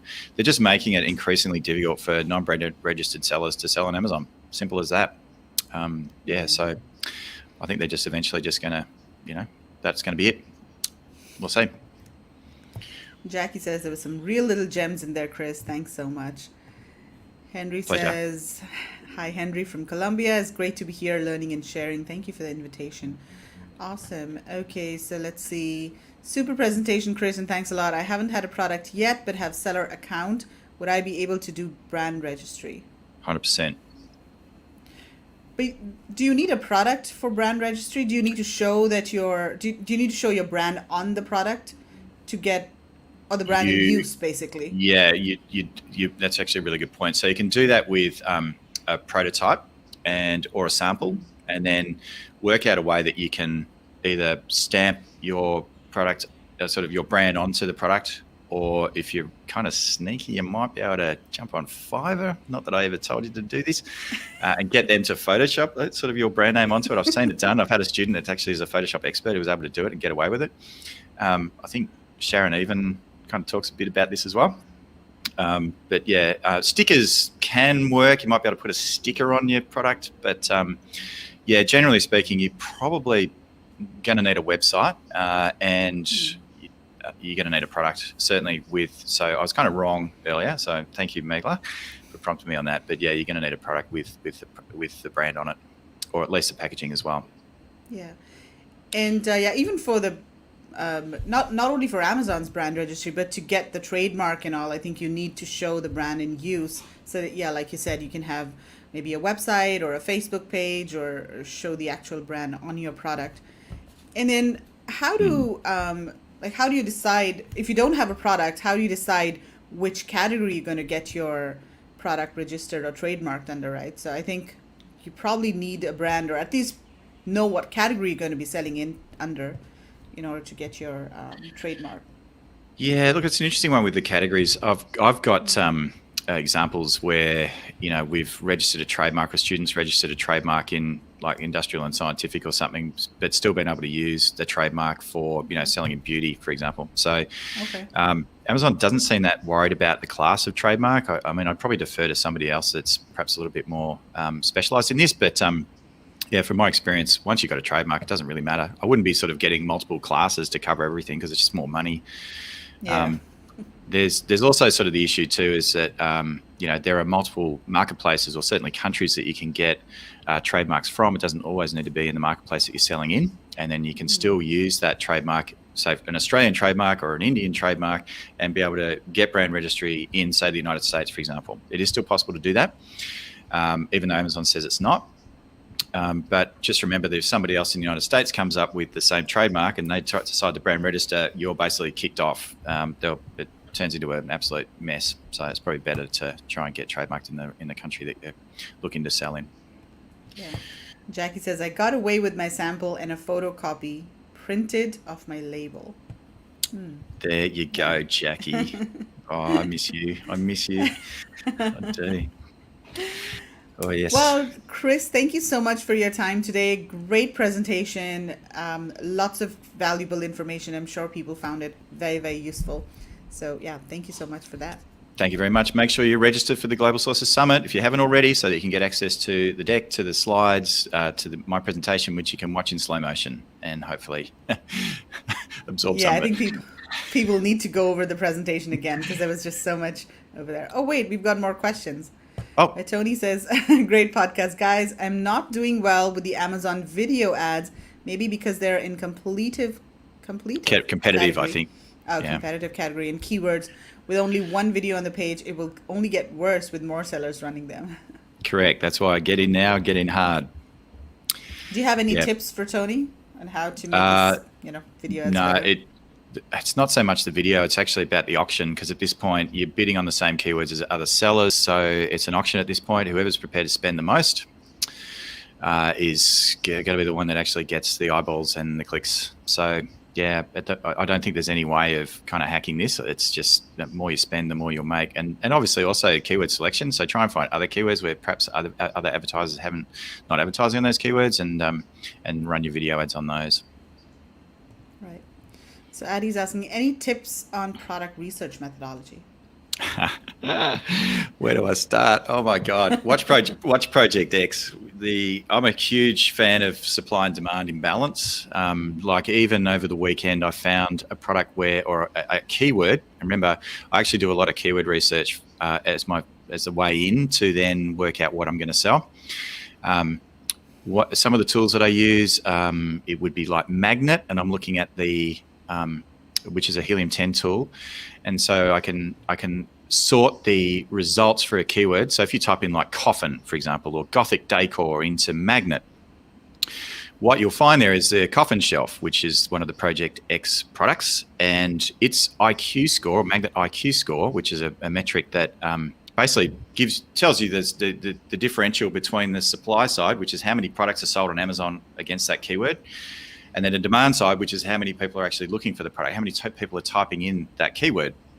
And if there's a big imbalance where there's a lot of demand and not a lot of supply, then you've got a real opportunity, I believe, to have a chance at ranking your product and succeeding with that. There are other metrics, of course. If there's lots of other sellers who have great reviews and all the rest of it, then you probably want to be a bit careful. But it's definitely a supply and demand is the way I've done it. On the weekend, so really quickly, I found a product where this demand side is 26,000 search volume per month, slightly over that. There are two products, and both of them are FBM, so they're fulfillment by merchant, they're not FBA. So those products still exist. It's just a matter of trying to find those imbalances. Right. Great tips, Chris. Well, thank you so much, and I will see you around. Fantastic. Thank you, Megla. All the best. Thank you. Take care. Bye, Chris. Bye. Okay, so now we are going to, let me just remove Chris. There we go. Okay, so now let's move on to our next presentation, which is the last presentation of this summit. And I'm going to welcome my guest, Kushal Patel from Una Brands in Singapore. Hey. Hi, Kushal. How are you doing? Very well, thank you, Megla. Thanks for having me at the summit. Super excited to be here. Yes, really excited about your presentation, Kushal, because a lot of Amazon sellers are nowadays looking to exit their business. And I think this is a huge opportunity for a lot of Amazon sellers around the world. So super excited about this. And let's get into it, Kushal. Do you want to share your screen and we can get started? Sure, just about to share my screen.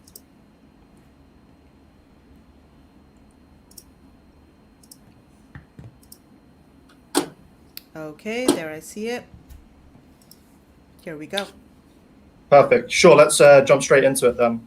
So over the next 30 minutes, I'll be giving you all a brief insight into the growing phenomenon of exiting small e-commerce brands and how you can best maximize the valuation of your brand ahead of a potential sale. So before I go into all of that, a brief introduction to myself. My name is Kushal Patel. I'm one of the co-founders and VP of acquisitions at Una Brands, which is an e-commerce brand aggregator headquartered in Singapore and covering Asia Pacific.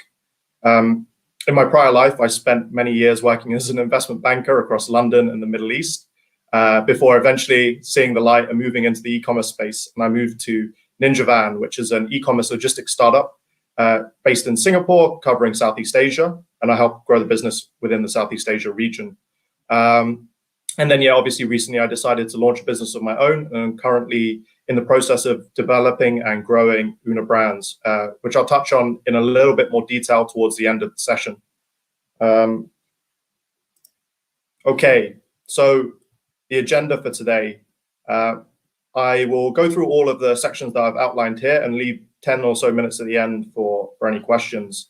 I'll be going through a basic introduction to the rise of micro private equity and the e-commerce brand aggregators, then touch on who buys e-commerce brands, how do you sell your e-commerce brand, what buyers are looking for in e-commerce brands, how do buyers value an e-commerce brand, and how you can maximize the valuation of your e-commerce brand ahead of sale.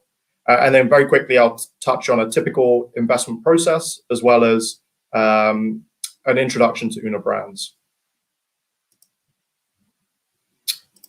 So, over the past 2 years, there have been dozens of heavily funded investment firms forming with a singular purpose. Essentially, they're all trying to buy up small brands that sell via e-commerce platforms, mainly focused on Amazon. In many ways, these so-called aggregators operate as sort of mini private equity firms. While you've got your typical hedge funds, private equity groups, and venture capital firms battling for some of the tech's largest growing companies, these micro private equity firms are looking to buy out popular mom and pop e-commerce sellers and then attempt to use their e-commerce expertise in marketing, logistics, fulfillment to drive additional revenue and profit for these brands. Investors have poured over $1 billion into these types of company over the last 2 years, all with the hopes of kind of emulating the 2-year-old Thrasio in the US, which has acquired numerous Amazon FBA brands across the last 2 years. So before I get onto the details of how e-commerce brands are valued and how to maximize the value for your own brand, I thought it would be useful to touch on who the various players are in the landscape. As I mentioned just now, there have been a huge surge of e-commerce aggregators forming across the last 2 years, and these well-funded institutional buyers of Amazon FBA or just general e-commerce brands. Examples of these e-commerce aggregators include in the US, Thrasio or Perch, in Europe, Razor, or in Asia Pacific, Una Brands itself. There's pretty much one focusing on each geography globally, basically.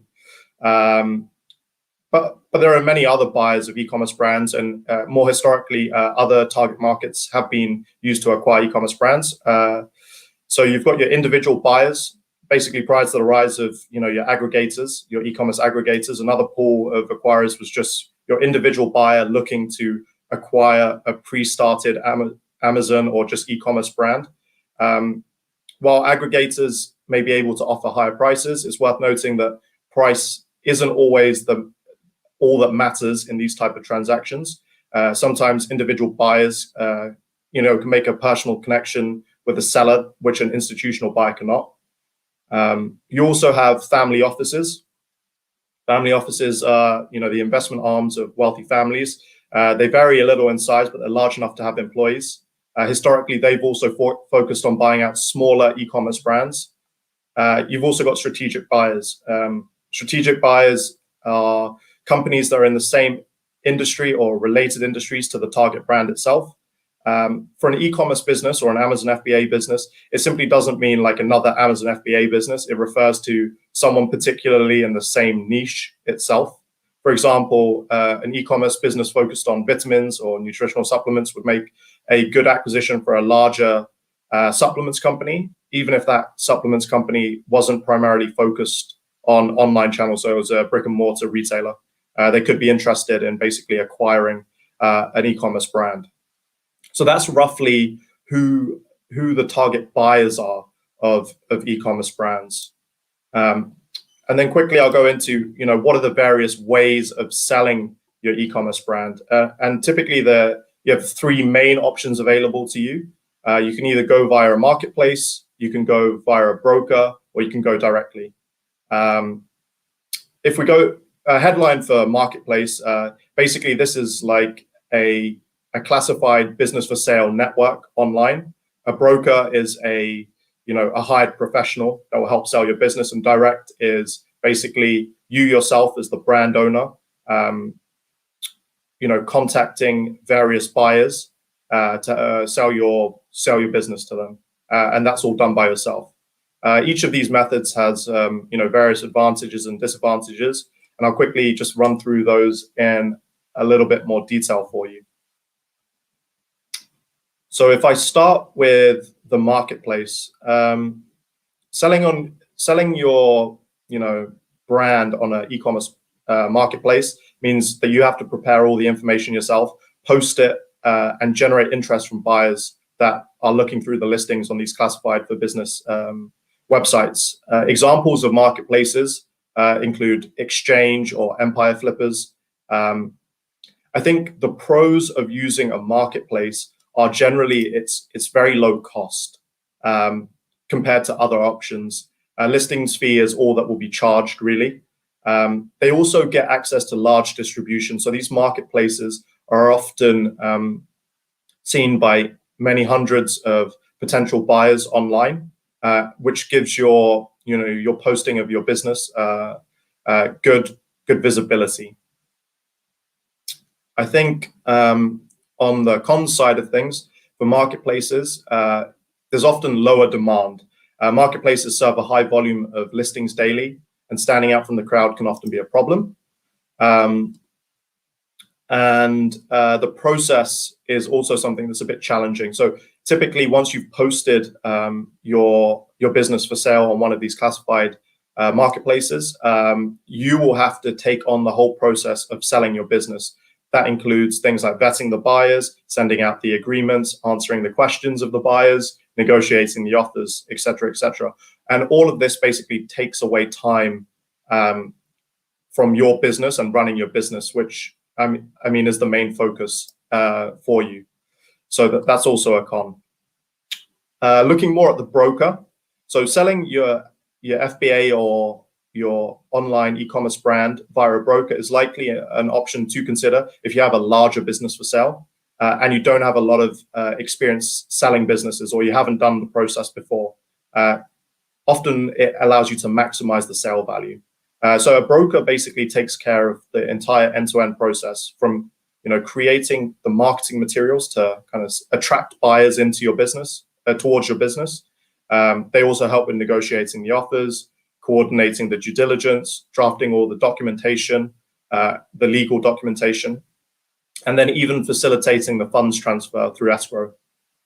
So the pros of using a broker is, again, they do have very large distribution. So if you go with a well-established, reputable broker, you gain access to a network of qualified and experienced buyers. So you'll be able to be put in front of a large number of highly targeted investors or buyers, and they will also be able to close deals very quickly. So these buyers that the brokers will know will be typically very familiar with a acquisition process, so they can speed up a potential acquisition of your brand. A broker is also very good because they take care of the full process, as I mentioned. So a good broker will basically do the end-to-end process for you. You won't have to do anything, and you can concentrate on running your brand, which is one of the most important things. And then the final benefit of a broker is that they maximize value. So as an experienced broker, or if you go to an experienced broker, it's more often than not, they'll be able to court several offers and drive up the competitive tension around your brand, driving a higher price and better overall terms for your business. On the negative side, on the cons, there is an upfront requirement to work with a broker. They often require you to have all of your information very well organized, ready to present. So getting all that information up front is something that a broker will require. And the fees are probably the biggest disadvantage. A typical broker will charge anywhere up to 15% of the sale value of the business upon closing. However, that being said, I think that most brokers will almost in every case be able to drive a higher valuation for your business than selling it via a marketplace. And then finally, the last option to go for selling your e-commerce brand is direct.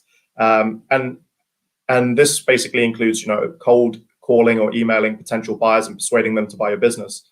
Or more often than not, what's happened now with the rise of e-commerce aggregators is the fact that these e-commerce aggregators will be calling you. So if they've scrolled through online, they will find your brand and be in direct contact with yourself. The kind of pros of dealing directly is that there are limited to no fees. A buyer would only be really paying their legal fees for a transaction like this. The disadvantages of direct is ultimately that you have to find the buyer. Now, this isn't so much a problem these days, given the rise of e-commerce aggregators. But historically, finding a buyer that is credible would be quite challenging, and you need to build up a lot of trust to sell your business to them and make sure it's in good hands. And also, I guess another disadvantage is the process. Again, similar to a marketplace, you are often responsible for running a lot of the end-to-end process, getting all of your materials ready for the buyer to be able to do their due diligence. But I think, again, with the rise of these e-commerce aggregators coming in, given the process is very stabilized, the acquisition process is very stabilized, they'll be able to handhold you through that process and provide you a lot of guidance to make sure that it's done quickly and effectively. So yeah, those are basically the overall methods to basically sell your e-commerce brand. And then quickly, I'll go into what are buyers looking for in an e-commerce brand. So I'll approach this from the viewpoint of an e-commerce aggregator, but acquisition criteria typically varies massively from buyer to buyer. So take this with a pinch of salt. So generally speaking, for these institutional investors or e-commerce brand aggregators, they'll be interested in your business if your brand meets any one or multiple of these type of criteria. So firstly, private label. If you're selling your own branded products or not reselling, that's what they're kind of looking for. They're looking for large businesses, so generating minimum revenue levels. Now, the exact definition of large depends on buyer to buyer, but for Una brands, typically deals at above 300,000 USD in annual revenue become attractive for us to acquire. So brands that generate that minimum level of revenue. Some buyers have much higher minimum revenue targets. Some have lower. It depends on geographies in the world that they're looking at and size of funding that they have to buy out e-commerce brands. Strong net profit margins. Most acquirers are looking for somewhere in the region of 15% net profit margin. Some will be okay with slightly lower, maybe above 10%. Again, it's not set in stone, but profitability is key. High online sales percentage. So above 80% of revenue being generated from online sales channels for any of these brands is super important. Simplified operations. So essentially here we're talking about basically brands that use Amazon FBA for fulfillment, or a third-party enabler in other parts of the world for fulfillment, rather than doing fulfillment by merchant or self-fulfilling. The operations are much easier to take over once you acquire a brand, and often these e-commerce brand buyers are looking for those simplified operations when acquiring assets. Brand registry, so ownership of your trademarks and patents can also be super helpful.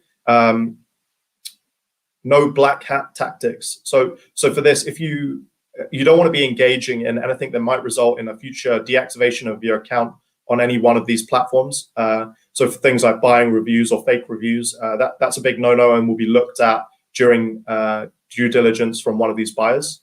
And then finally, I guess, selling a evergreen product is something that is quite useful. So the buyers are typically not looking for here today, gone tomorrow type of products.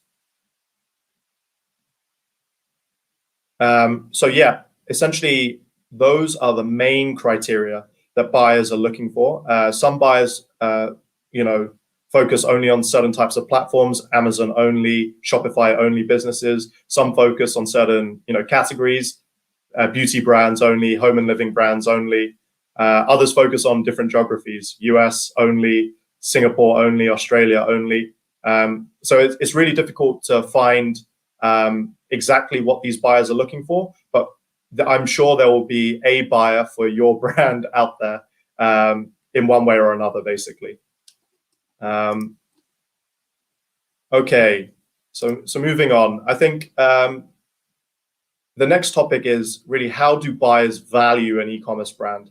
So most e-commerce businesses these days are being valued on a multiple of seller discretionary earnings, or SDE.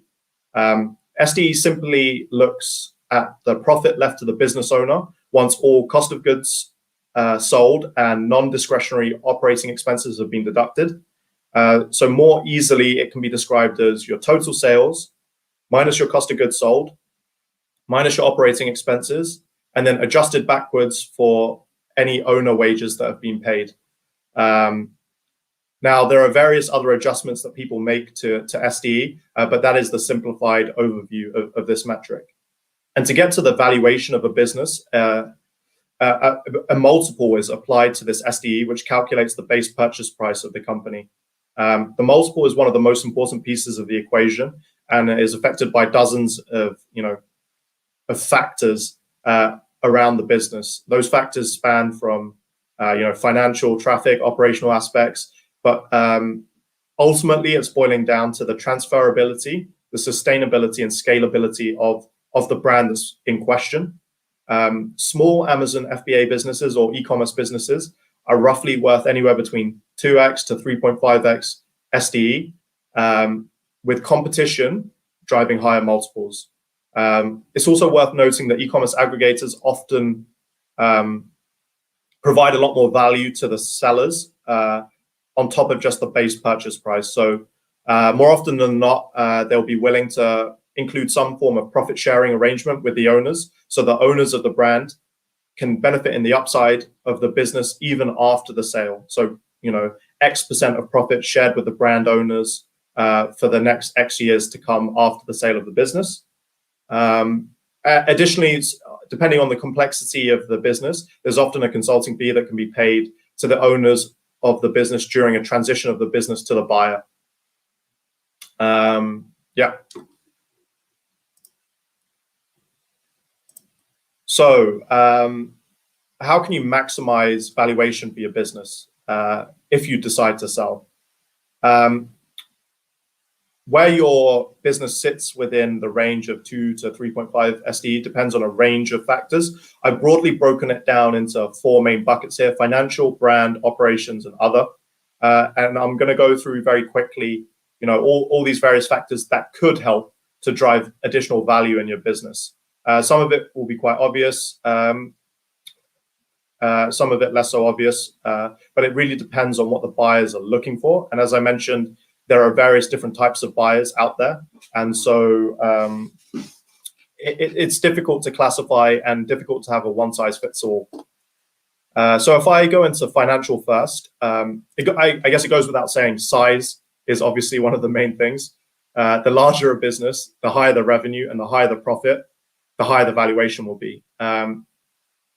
Because it's based, a valuation is based off a multiple of your earnings. So the higher that number is, the higher valuation will be. Your net profit margin is also something that is very important. It's more attractive for a buyer to buy a business that's generating 400,000 USD in profit from $2 million in sales than 400,000 in profit from 3.5 million in sales. Ultimately, if your net profit margins are higher, it is a better acquisition target for a buyer, and therefore they're more likely than not to be willing to pay more for it as a business. And finally, growth. So consistent, strong growth year on year is also highly attractive and is something that these buyers will look for in businesses. So you being able to demonstrate year on year growth is something that's also attractive and will attract higher valuations for your business. Moving on to the brand side. So I think this is broken down into website and external content, reviews, and marketing. So for the website element of it, I think building your brand outside of a platform you're selling on is also very helpful. So from a buyer perspective, a brand website is just another asset the business gets to acquire when they buy your brand. It's a source of external traffic and can collect up customer emails, etc., etc. Obviously, actively blogging about your products and building up that credibility is also something that's super important. And when a buyer is able to see that a brand owner is doing that, the brand becomes more attractive. I think reviews are also super important. I mean, well-reviewed products are basically super important to customers and buyers alike. So, and also high ratings for your products. These ratings, provide defensibility against competition, which buyers like and value. And finally, marketing. I think consistent advertising spend on profitable campaigns are a positive for buyers. If you can basically show that paid campaigns have created consistent profit for your business previously, this indicates that paid marketing ads work for your business, which is a lever of growth that acquirers will use, and therefore they want to have seen it working historically. The next bucket is operations. So online sales. So typically these online e-commerce brand aggregators are looking for businesses that primarily sell online. It makes it very easy to transfer, and it's also very scalable for them.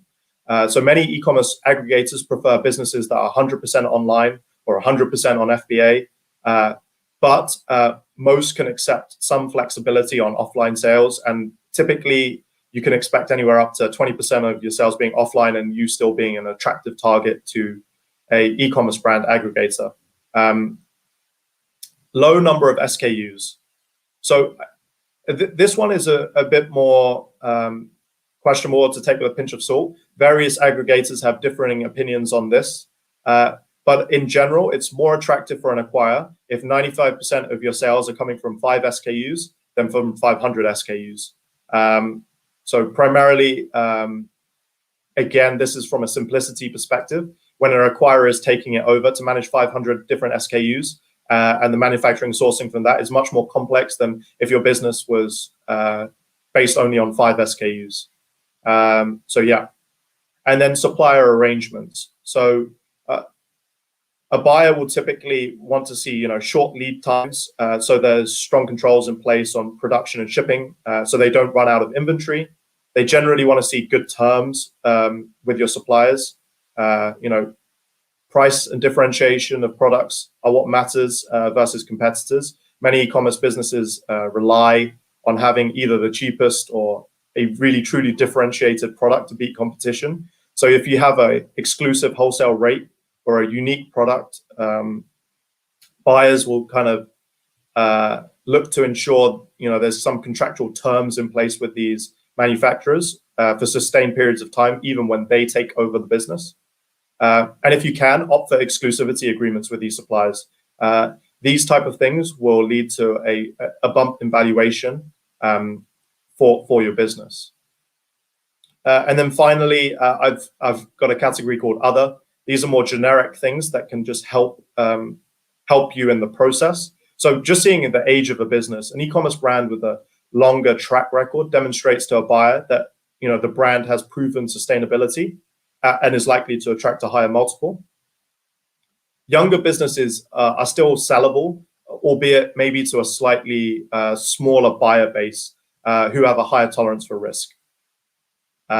Category. So a category focus is super important. So focusing on a niche or really developing your brand around a niche is something that's quite attractive. For example, if you only sell hiking or trekking related products, you can, you as a brand and as a brand owner will understand the specific audience, their likes, dislikes, and that will come across in that brand story. It's also easier to build up inventory for related products through, and also with these kind of category focused brands, you kind of see repeat sales, larger checkout totals. So all of these type of things buyers kind of prefer in businesses. And then finally, I put down documentation. So if you document all your SOPs for your business and you basically create a manual for how to run your business very easily, it makes it very easily acquirable for a brand aggregator or another buyer. And therefore, they may be likely to pay more for that ease of basically transferring the business to them. Yeah. And very quickly, I'll go through a typical sale process. And I've simplified it a lot here. But essentially, the process starts, and this is a process for a e-commerce brand aggregator. It varies if you go via a broker or on a marketplace. But if an e-commerce brand aggregator approaches you, a typical process would look very much like this. So it would start off with a very introductory call where you share some information about yourself and your brand. Obviously, we love hearing about brand owners and their story. That's one of the best parts of working in my current job. Then shortly after that, you will basically get an understanding from the aggregator if they are interested in your business or not. If they are interested in your business, they will typically send across a non-disclosure agreement or a confidentiality agreement, and then they will ask the brand owner to share some financial information to help the acquirer prepare basically a valuation and an indicative offer for the business. Once they send across that indicative offer, if you accept the indicative offer, you'll move into a stage of more detailed due diligence, where basically all the details will be ironed out, and all the binding legal documentation will be worked out with lawyers, of course. Once that kind of binding purchase agreement has been signed, you'll work out the transfer of the business, and ultimately you'll be paid for your business. And then it's over to the e-commerce brand aggregator to kind of accelerate your brand into the future and make it a household name, hopefully. So I guess that is my presentation. Just before I hand over for questions, I wanted to give a quick introduction to Una Brands. We're essentially building a next generation consumer goods conglomerate focused on the Asia Pacific region. We buy category winning brands with a strong track record, high product quality and great customer reviews. We then use significant growth capital and our in-house team of e-commerce experts to basically transform your brand into a household name, expanding it across the region. We have a team of core experts in e-commerce, M&A, operations and data and analytics, and are backed by leading global investors with a strong track record of building and backing consumer technology companies. We have offices in Singapore, India, and Australia, and expanding rapidly across the APAC region. Please do feel free to reach out to me at kushal@unabrands.com if you'd like to explore a sale of your business or just for advice around the topic. We're more than happy to just chat and learn more about various brands. Additionally, if you feel you have potential referrals for us, we also do offer handsome referral fees for introductions to any brands that could be potential acquisition targets for us. And finally, we also do partner with service providers in the e-commerce space. So if you run a podcast, a YouTube channel, you write e-commerce content or do workshops, please do feel free to get in touch to see how we could collaborate with you. Perfect. Fantastic, Kushal. That was a great overview. I'm just going to remove your slides and bring you back here. Yeah, that was a great presentation, Kushal, and a really nice overview of the entire process and what exactly aggregators and buyers are looking for. So I'm sure people found it very useful. We have a couple of questions here. And guys watching, if you have any questions for Kushal, type them in the comments now. So Daniel is asking which niches, depending on where you are, or categories Amazon sellers are finding more success selling their business. What usually is a problem for negotiation? Maybe bad bookkeeping. Yeah, so two questions. So 2 questions. I'll go for the first one. So I think home and living, typically buyers are looking at beauty and personal care, sports and outdoors. So those kind of categories, but you will more often than not find buyers for any sort of category out there. All sorts of categories are getting bought up. Just those top 3 come kind of top of mind when I think about it. I think areas that are more difficult are probably consumer electronics, where it's hyper competitive already and very razor thin margins. But yeah, apart from that, most brand categories are getting can be acquired. And then typical process problems for negotiation. Yeah, so bad bookkeeping is definitely one of them. So it's not the worst thing. It just takes longer to work it out, and it will be a more intensive process. Typically, acquisitions can happen in under 6 weeks if all the bookkeeping is done perfectly. So you have all your financial records and you're willing to share access to your Seller Central account, and you can fill in the information very quickly. These e-commerce brand aggregators have a very stabilized process of an acquisition, so they can move very fast. But it really depends on the seller and having all that information prepared and ready to go. Yeah. Right. Okay, so Daniel also asking, I set up LLC in USA, Delaware. Are there any difference or preference from buyers regarding where the LLC is formed? No, I don't think there's any preference. I don't think there's any preference. A brand can be bought out of anywhere. And any country as well, right? It doesn't have to be located in the US.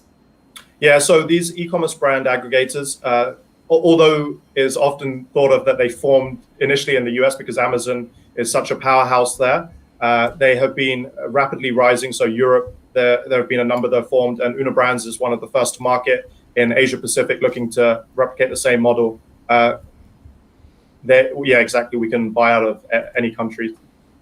Right. And for Una Brands specifically, even though you're based in Singapore and you're focused more on businesses, based in the Asia Pacific, but these businesses could be selling anywhere. So it doesn't really matter which markets they are selling in. And is it good if they are diversified, in fact? Yeah, so that is super helpful to point out. So while the businesses may be based in Australia or Singapore or Southeast Asia in general, a lot of them are often selling into the US on Amazon FBA or into Europe, and those we also do look at. And having a diversified business, because it's online sales, it's not very difficult to take it over if it's using a third-party enabler or Amazon FBA. So having a diversified business isn't a problem. It's something that's good for your business. Probably has led to more sales, which would lead to a better acquisition price for you. So yeah, generally we're happy to explore any kind of business selling anywhere in the world. It's just more often than not, our physical location is in places like India, Australia, and Singapore, so we can meet with the sellers, and usually that gains a lot of trust in the process, and we can help you and handhold sellers kind of through the process more easily from those markets. Right. Okay, so this is a question from Addy Corp. Thanks, Kushal. Awesome presentation. My question is, if want to acquire brand with 100,000 sales with 15 to 20% net profit of 5 to 7 SKUs, what should be the investment in USD? It's really tough. So to come up with the exact valuation, it really depends on the buyer. The process that I outlined in my presentation was essentially, if you look at the net profit of the business, you'll be adjusting it back for owner's salary. That will be your seller discretionary earnings, basically, and you want to apply a multiple to it. That multiple is the key part that you're really looking at. What multiple should you pay? Typically, the multiple for these type of businesses is somewhere between 2 to 3.5x, roughly, from what I've been able to read on the internet and processes that we've been through across, Asia Pacific in brands that we've looked at. But it's very hard. If you really want the asset, you can pay more for it. If you think you could, grow the sales of that brand that's already created, you can pay more for it. So it's very hard to see the exact valuation or come up with the exact valuation without seeing the numbers and the exact business. Right. So maybe, Addy, you can reach out to Kushal and have a chat with him. More than happy to help out with those kind of questions, but it requires a little bit more detail, and so that's why I generally kept the presentation very high level, because the actual acquisition process, there is a lot of detail that goes behind it. The numbers aren't always as simple, and looking at the brand and operations behind it, where are you sourcing from, where's your packaging coming from, how many suppliers do you have, what are the agreements with your suppliers, all of those make a difference to what we are able to pay for them. Additionally, different buyers, once they've acquired various brands, they will look to specialize in certain categories, or only, let's say we bought up 5 brands, or bought up 5 brands that were all manufacturing in China. Maybe they would think differently about a brand that was sourcing from India, because it would be a whole new process to do that, and so maybe that becomes more difficult. So all of these things play into valuation a little bit. And so it's often difficult to come up with just the high level financial numbers. Right. And so because you guys are based in Singapore, I guess if a seller is selling on platforms other than Amazon, say Lazada or Q10, are you open to acquiring those types of brands as well, or do you prefer brands that sell on Amazon? So we are multi or platform agnostic, basically. So we're happy to buy brands across any e-commerce platforms, Lazada, Shopee, eBay, Amazon, Rakuten, any of the Asian platforms we can look at. Even Shopify businesses we've explored as well. So we are definitely one of the more interesting e-commerce brand aggregators, in the sense that we are agnostic on platform. Most of the e-commerce brand aggregators out there will be focused on Amazon FBA businesses. Yes, that's right. And there aren't too many aggregators here in Asia, so I think that's a huge advantage. That if a business is based in Australia or Singapore or India, you can actually have a face-to-face conversation with them because most of the aggregators are in Europe or the US. So that's a huge advantage. Yeah, exactly. And so more often than not, they're doing a remote process, whereas we like to meet our sellers in person and really help them through that process. Right. Okay, well, Kushal, thank you so much for your time today. Very enlightening and really good presentation as well. So thank you so much for joining us over here today. Thank you so much for having me on, Megla. All right, take care. I'll see you around. Bye. Bye. Okay, so with that, we come to the end of the presentations, but we're not done yet. We have two suppliers who are going to be showing their products to us. So let me invite our first supplier who's waiting backstage. I have Ivy from U20 Global. Hi, Ivy. How are you doing? Hi, Nicola. Hi, everyone. I'm pretty fine. How are you? I'm doing well. We're having a great summit over here. Really good content being shared. So, yeah, super exciting. Okay, so Ivy, can you tell us a little bit about your company? What does U20 Global do? Yeah. Uh, our company is doing our business from 2003, and over the 18 years, we focus on phone accessories like the power bank, data cable, car charger, wall charger, and TWS, like the speaker or earbuds, and so on. And we own our factory. Uh, like around 200 workers, and we have many departments have a strong R&D department, R&D team to help us design our product to make our product more competitive in the market. Okay. And where is your factory located? Yeah, we are in the Xiamen, China. But actually, we also the Korea company. Okay, Yeah, great. mm, What markets and do you mostly export to? yeah, now we may market in the Southeast Asian and some countries in the UN and American, like and some country like um, Kuwait and Israel. We also sell. Okay, awesome. And what kind of buyers do you mostly deal with, Ivy? So are these retailers, brands, Amazon sellers? What kind of buyers? Actually, now we have the most of our buyers is distributor, and also we work with some big retailer. Also, um, also we have some buyer they doing the commercial platform, Mm-hmm. yeah, like Shopee or Lazada, and Okay. yes, and so on. Okay, that's awesome. So, Ivy, do you want to show us some of your new products? Sure, I'm so excited to show our product since our product is very competitive. And like this one, um, is our power bank. Okay. That's so Yeah. cute. Yes, it only has the 15, um, 4,005 milliamperes. And it's with one connector. Like this one is lightning connector, and we also have the product for the Type C. Like you just need to put the connector to the phone.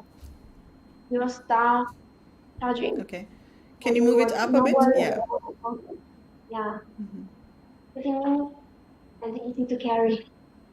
Oh, that's really nice. Okay. And how for how long can it charge? Like how many charges can it do for one time? Um, yeah, for the iPhone, it usually could do the um, one charge like 1.3 charge, but for yeah, it can Okay. equal So yeah, 1.3 one charge. Hmm. and And do you have the certifications for this power bank? So, um, for the US or Singapore, do you have certifications? yeah, for the power bank, all of our product we have the like the CE rows and a lot of local certificates. Yeah, Okay. if the customer needs, we can help them to do their marketing certificate like the FCC and so on. And we could all do this. It will be Okay, okay. great. Mhm. And what's the MOQ for power banks? And when we have the stock, we will no require MOQ. Yeah, but the Okay. customers need to um, come need to buy their own logo or to put their own logo. We will require MOQ like five 500 or 1,000. It's up to the product. Okay. So for customization, the MOQ can be 500 to 1,000. Yes, But otherwise, if the product is in stock, then there's no MOQ. yes. And actually, as we all know, the phone series is the hot category in commercial platform, and it's great value and um, way light, so it's perfect for the customer for buyer's choice to sell on the in commercial platform, and we also have many policies to support it. Yeah, and like the most things they care about, like the shopping, we have the warehouse in the USA and in the Europe, the Netherlands, and maybe Okay. they need marketing. We have the professional marketing department, and we will able to support them on the videos, on the pictures. They will be all fine. Yeah. Okay, so that's great. So you can support buyers for warehousing and photographs and any marketing related help that they need as well.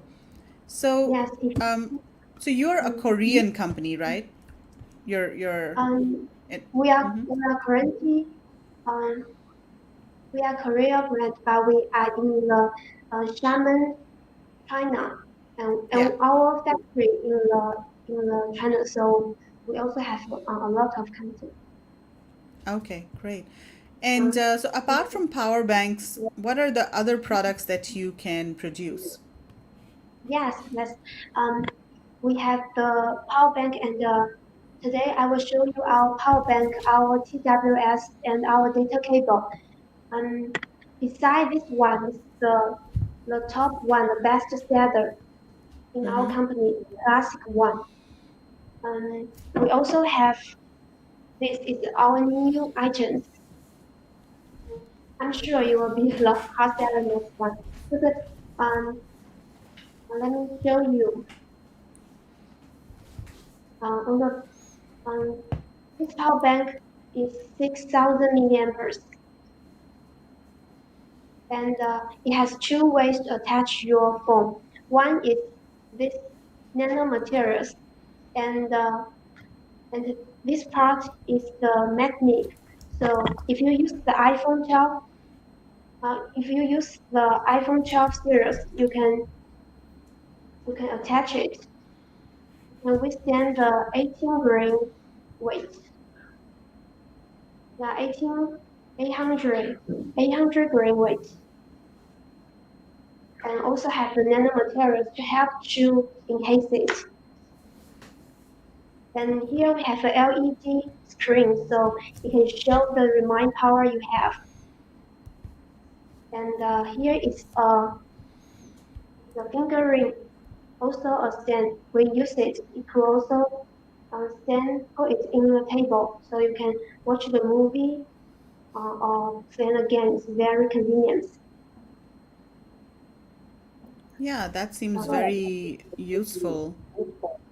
Yes, it's a new trend in the market, so very good So, choice to buy. so is it what if I have a case?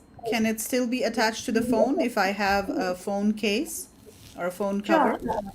Yeah, and one is now in the market. They have the magnetic phone case, so you can use it. And also, these nanomaterials, we use the best one in the market. We choose from a lot of countries, and now the best one is the yeah. So you could touch the thin phone case, it will be okay. Mm-hmm. So And any also, phone case is okay, right? yes, and we decay the sticker, thin magnetic sticker. We help you to do that. Okay, so you need to attach a magnetic sticker on the phone Yeah. case. Um, Okay. you'll be And is okay that if you have magnetic sticker and is that magnetic sticker included with the charger? yes. Okay. Mm. Cool. So are you already selling this product? Yeah, it's our new product, and we began to sell it in this month. Okay, this month. That is really good. So what is the MOQ for this and do you have this in stock? Yeah, we have this in stock, so it will not require MOQ now. And for the new customers, we always do our best to support them. So you'll be okay in the first orders. They order small one, small quality is okay for us. We can help them with this. Okay. And are there different colors available? For now, it's only have the black, but later we will have the new colors. Yeah, they mm, yeah, in the plan Okay. now. Okay, fantastic. So are there any Yeah, other products, Ivy? sure. I can't wait to show our lot of product. Now this one is we designed for the iPhone user and Apple Watch. When we have the iPhone and Apple Watch in the same time, we have to bring the two long cables when we go out. With this power bank, we can charge them in the same time. Here is a wireless module to charge the Apple Watch, and behind is a lightning cable, built-in lightning cable. So you can use to charge your iPhone. It's one, it's 10,000. Uh, um, 10,000 mAh. yes. Very easy to carry, very mini. And here we have this one. It must be the best choice when you go travel because Mm-hmm. on this one, all the ports and cables, all the cables and ports they support quick charge. The QC, the PD, and the then the port they built in two cables, Lightning cable and Type C cable. And the surface of this product use the fabric. Okay. Make this product, make this product a high end and prevent the scratch. Yeah. Yeah, and And there's the also body logo printing option available, right? sure. The customer need we could put the logo on it. You'll be fine. And what's the MOQ for customization of the logo? Um, you will be 1K. 1K for customization. Yes. And this one, we say it's fly elephant Yeah. because it has a big capacity. It has 20,000 milliampere. 20,000. Yes, Mm-hmm. yeah. when you hold it, it's okay. 2 finger to ring, so it's for you to hold. And also, it has the built-in cable. All our product, we have the connector or magnet or the built-in cable in order to help people more convenience when they go out. Right. And this cable is teachable. You can remove it when you don't need it. When you go out, you can use it. Also have a Type C and Lightning.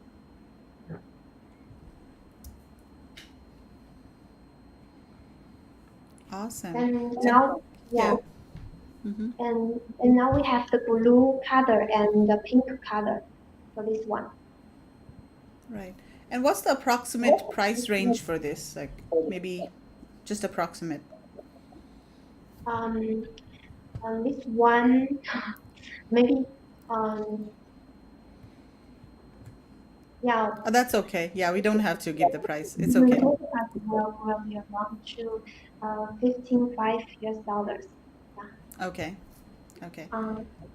And next maybe we go to the audience like the TWS. Okay. Our TWS have very unique ways to open different, and two of them um, they are host, no state.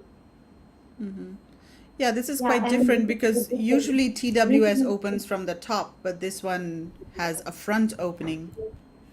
yeah, like the robots. Yeah. The robots. Yeah, that looks very cool. Yeah, and this one it has um, great price than most of TWS in the market. Now it's very hot seller in our company. Okay. Yeah.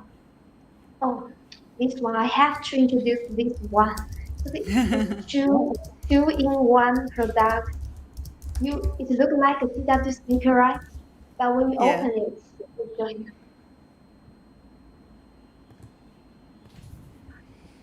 It's also have AirPods. So it's two in one design. Okay. It has what? AirPods. This AirPods, Earbuds. yes, Mm-hmm. yes, and speaker. They are two in one. Oh, so it's speaker and earbuds. Okay. Yes. Yeah, that's really nice. So you have to keep it open in order to use the speakers, right? Oh no, no, no, no, no. Okay. You don't open it. But when you want to use the AirPods, you could take them out. But it's okay to keep the case closed when you use Closed. the Okay. speaker. Yeah. Mm. And these two tiny speakers, wow, super powerful. Yeah, his body is very mini, right? But his Yeah. sound is very loud, very Mm-hmm. very loud. And you use the two of them. They can be the TWS, like the two south direction. Okay.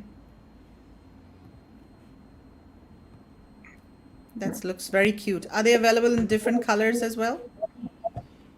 Yes, we have the pink, Yeah. the red, the blue, and also Okay. this, yeah, yeah, golden Great. rose. Um, Awesome. So, guys, check out U2 Global's website. They have a lot of cool products, power banks, yeah, speakers, TWS speakers, a lot of cool products. Definitely check out their website at globalsources.com/iwalk.co. And there you yeah, go, Ivy yeah, Lan. yeah. It's my YouTube account, so you can look, follow us. Okay. Awesome. Yeah. Yeah, check out Ivy's YouTube account as well and follow Ivy over there. Well, thank you so much, Ivy, for your time today. It was really nice seeing all of your products. So thank you very much for talking to us today. Thank you, Mila. Bye bye. Okay, bye. All right, those were some really cool products. Let's move on to our last supplier. We have William from Brightex waiting for us backstage. Hi, William. Are you there? Why can't I see him? Let me try it again. I think he's frozen. Let's just give him a couple of minutes over here. I think they're having some tech issues. William, are you there?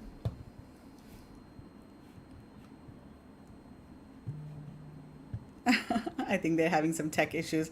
Let's just give them a couple of seconds to join back. And meanwhile, I just want to remind you guys that you can still register for Global Sources Summit if you want to receive all of the slides that the speakers have been presenting over here. So go ahead and go to globalsources.com/summit to register and get all the slides. Okay, looks like William is back. I'm going to add him to this screen here. Hello, William. How are you? How are you? I'm good. I'm good. So, William, welcome to the show. And do you want to try sharing your screen? You have a PowerPoint that you wanted to share. So go ahead and share your screen. Use the share screen option at the bottom of your screen. Yeah, I'm so sorry for that. I have tried several times, but since the eye is not good, so always rack up. So I have a moment to share out my PPT. So that's okay. I will be speak slowly and will be off. Yes, Okay, great. And yeah, and you can look towards the camera. I think you have two screens over there. So cool. Okay, so William, tell us about Brightex. What exactly does your company do? And yeah, give us an introduction. Okay. And my name is William, and I'm from Brightex. The Brightex specializes in sportswear. I like the yoga wear, the running wear, cycling wear, and we have over 20 years experience in this time. So,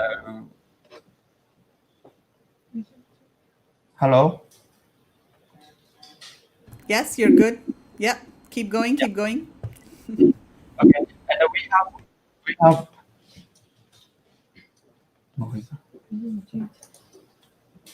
Can you hear me now? Sorry. Yes, I can hear you. Keep going.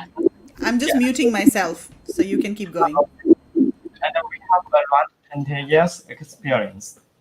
And we do a lot of the OEM and the ODM.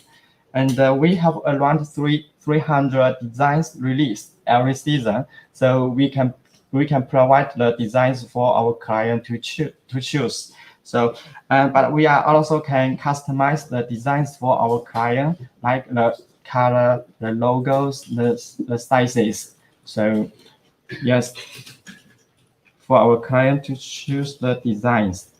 And okay.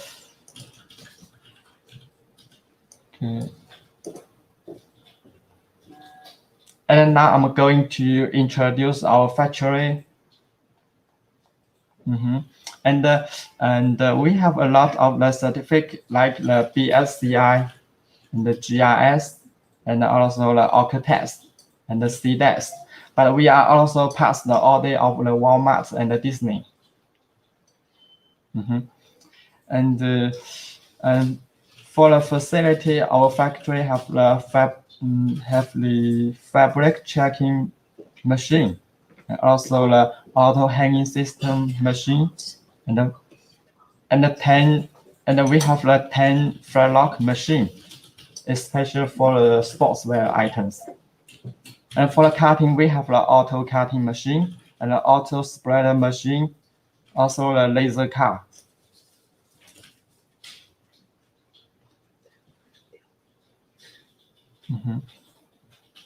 Yeah, so, keep going. Yeah, keep going. So I'm just going to show your website over here on Global Sources so that people can also see what kind of products you make. But yeah, keep going. Keep talking, William. Yeah.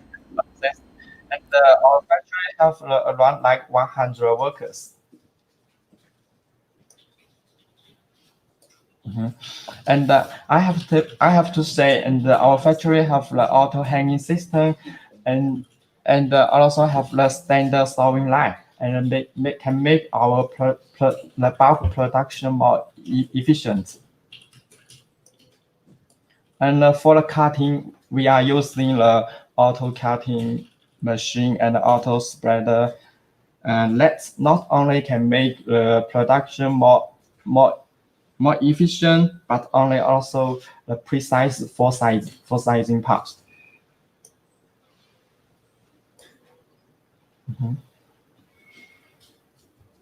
Yes, Yeah, that seems pretty impressive. So yeah, you are certified by Walmart, Disney, BSCI certification. So yeah, very impressive. And what about your design capability, William? The R&D and design capability. uh, uh, yes, just like I said before, and we have around 300 designs released for each season. Yes, then client just can choose to use. And what markets do you mostly export your products to? Our main markets like Europe, South American, and Australia, and South Africa, and so on. Yeah. Okay, great. And Yeah, is there anything else? our big client like the Peter Sport, Gold Sport, and Bodygraph, and the 4F.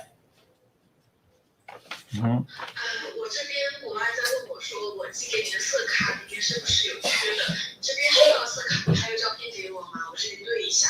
Yes. Do you want to turn off the video in the background? I think I heard a video over there. Yeah. Okay, it's good. For the production, we are controlling from the fabric weaving.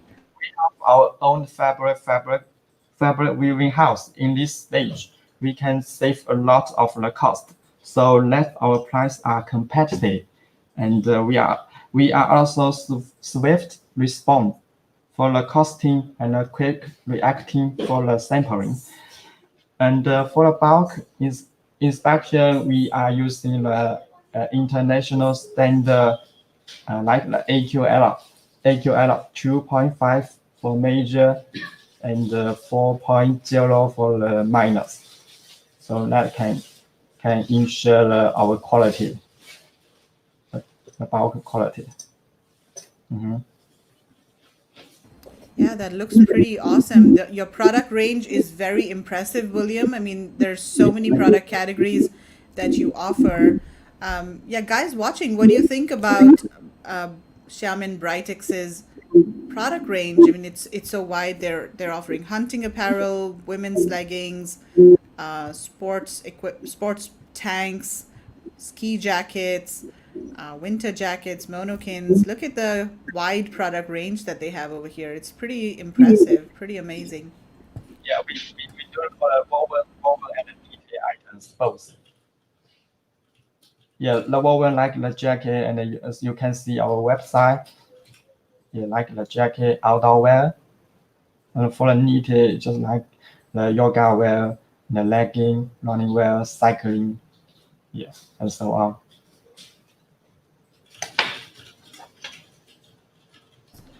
Are there any new products that you would like to show us today, William? Yes, and I will show you our new products. Okay. Like this one, the yoga bra. As you can see, and then the whole garment is seamless. It's not the cotton sole. Just you can see here, these parts. William, you need to put it in front of the camera. Yeah, Also, the camera is this side. Yeah. I think you have two screens. yeah, because Awesome. see the whole garment is seamless. We use the welding, the technology, the waistband, the here, this part. The all is the welded. So no any stitching on this garment. And what's the material that is used for this seamless bra? Just like a kind of cloth. Sorry, kind of? Glue. Glue. Glue. Yeah. Yeah. Okay. And what's the material? The material is a nylon spandex. The Nylon microfiber. spandex. Yes. Microfiber. Okay, Yeah. great. Yeah, Daniel says products are amazing, wide range, and a lot of opportunities. Yeah, absolutely. I think Daniel, that's right. And Daniel, sometimes Amazon sellers they shy away from selling apparel because there are so many sizing requirements and you need to, hold a lot of inventory. But I think it's a great opportunity if you can manage to, keep your inventories. And also for yoga wear and sports apparel, there aren't too many sizes, so it's still, I think, manageable than something like maybe a t-shirt, which of course you have to have a lot of different sizes. But because Yeah. sports apparel are stretchable and there are fewer sizes that you need to carry, so definitely, yeah, and very high demand on Amazon as well. What other products do you have to show us, William? Also for this one, you can see this one is also welded. And we are using a laser cut to make this one. The laser cut machine to make the welded. You can see. Also,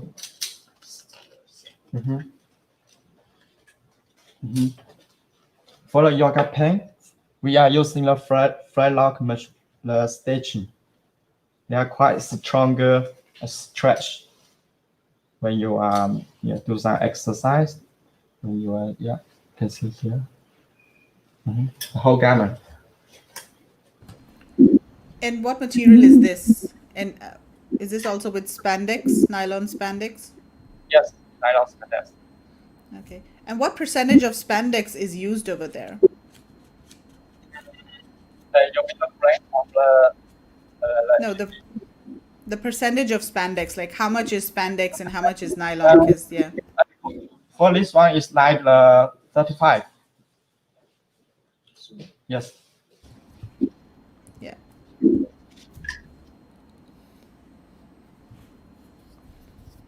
And for this one, we make the welded pockets. Can see. Also this one. Yeah, so there's no stitching over there. The pockets are also welded. Yes, the welded pockets. Hmm.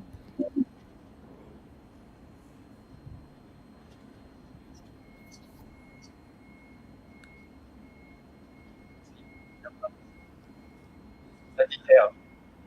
Show you the detail. Also for this one is the hybrid. For this one is the detail fabric. And for this one is the woven fabric.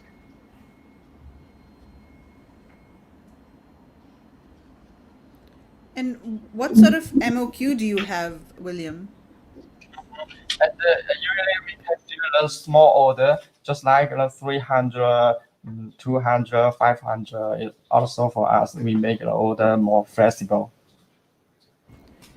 And what about for customization? Like, suppose if somebody wants their own design or maybe their own color or their own patterns, is the MOQ higher for that? Mm, actually, and usually for the small order, we are recommend to use the digital prints. Then can and it's the solution to make the small order. Yes, it's no problem for us. Okay, that's awesome. So, William, do you have any more products to show us? And if not, then we'll sign off. Okay, maybe now more products can visit our website. And there are a lot of the new. We are also keep to covering the new products in our website. Okay. Yes, definitely, guys. Check out their website, globalsources.com/brightex.co. They've got an amazing range of product categories, and they're a very well established company that really specializes in sportswear. And when you are sourcing any type of product, I would always recommend look for companies that specialize in that product category because they're going to be able to help you develop new products from scratch, and it's really very beneficial and valuable to work with a manufacturer that specializes in the category that you are sourcing. So, okay, we have one question from Daniel. Have you already exported to Brazil? Yes, but not much. Not much. Okay. So, Daniel, this could be a great opportunity for Brazil if you are thinking about it. I think you should maybe get in touch with William, send them an inquiry from their website, and see if there's a product that you might think will work well in Brazil.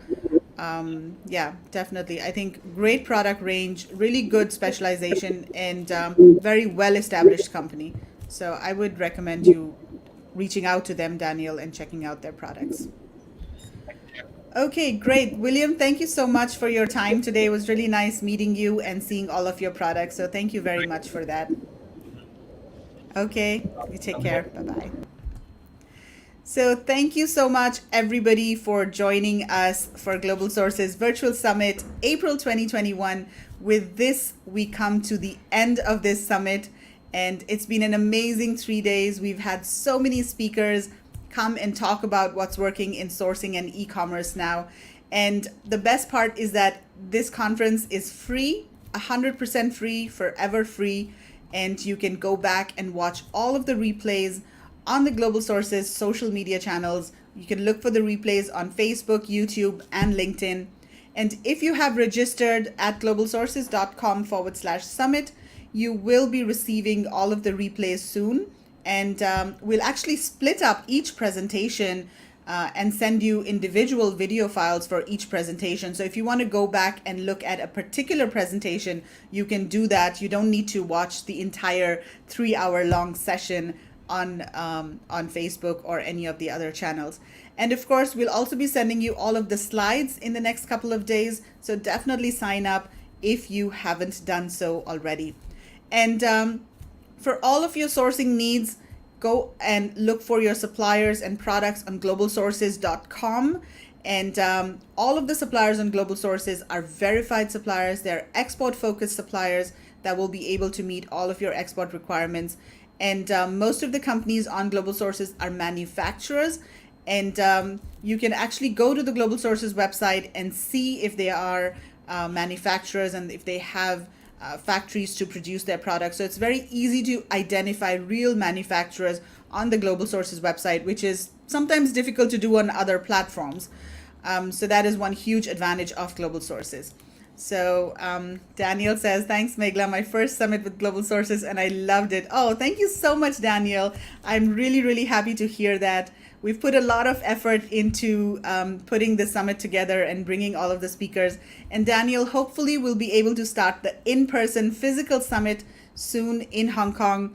And it would be great for you to join us in Hong Kong when we host the next summit. In case, Daniel, you're not aware, Global Sources Summit has been happening since 2016 in Hong Kong, and this is one of the first e-com conferences in the world. So yeah, we're very excited to be doing this virtually now, but we're looking forward to the next physical summit, hopefully that we can host very soon. And I also want to thank my colleague Coco, who's been backstage and she's been helping coordinate with all of the speakers, and she's been doing a lot of the legwork. So Coco, thank you so much for helping with this summit, and it's been great because of your help. Tim says, thanks a lot to Global Sources and learned a lot during these 3 days. Thank you so much, Tim. Thanks a lot for your support, and thanks for sticking around until the end of the summit. Okay, thank you everyone for joining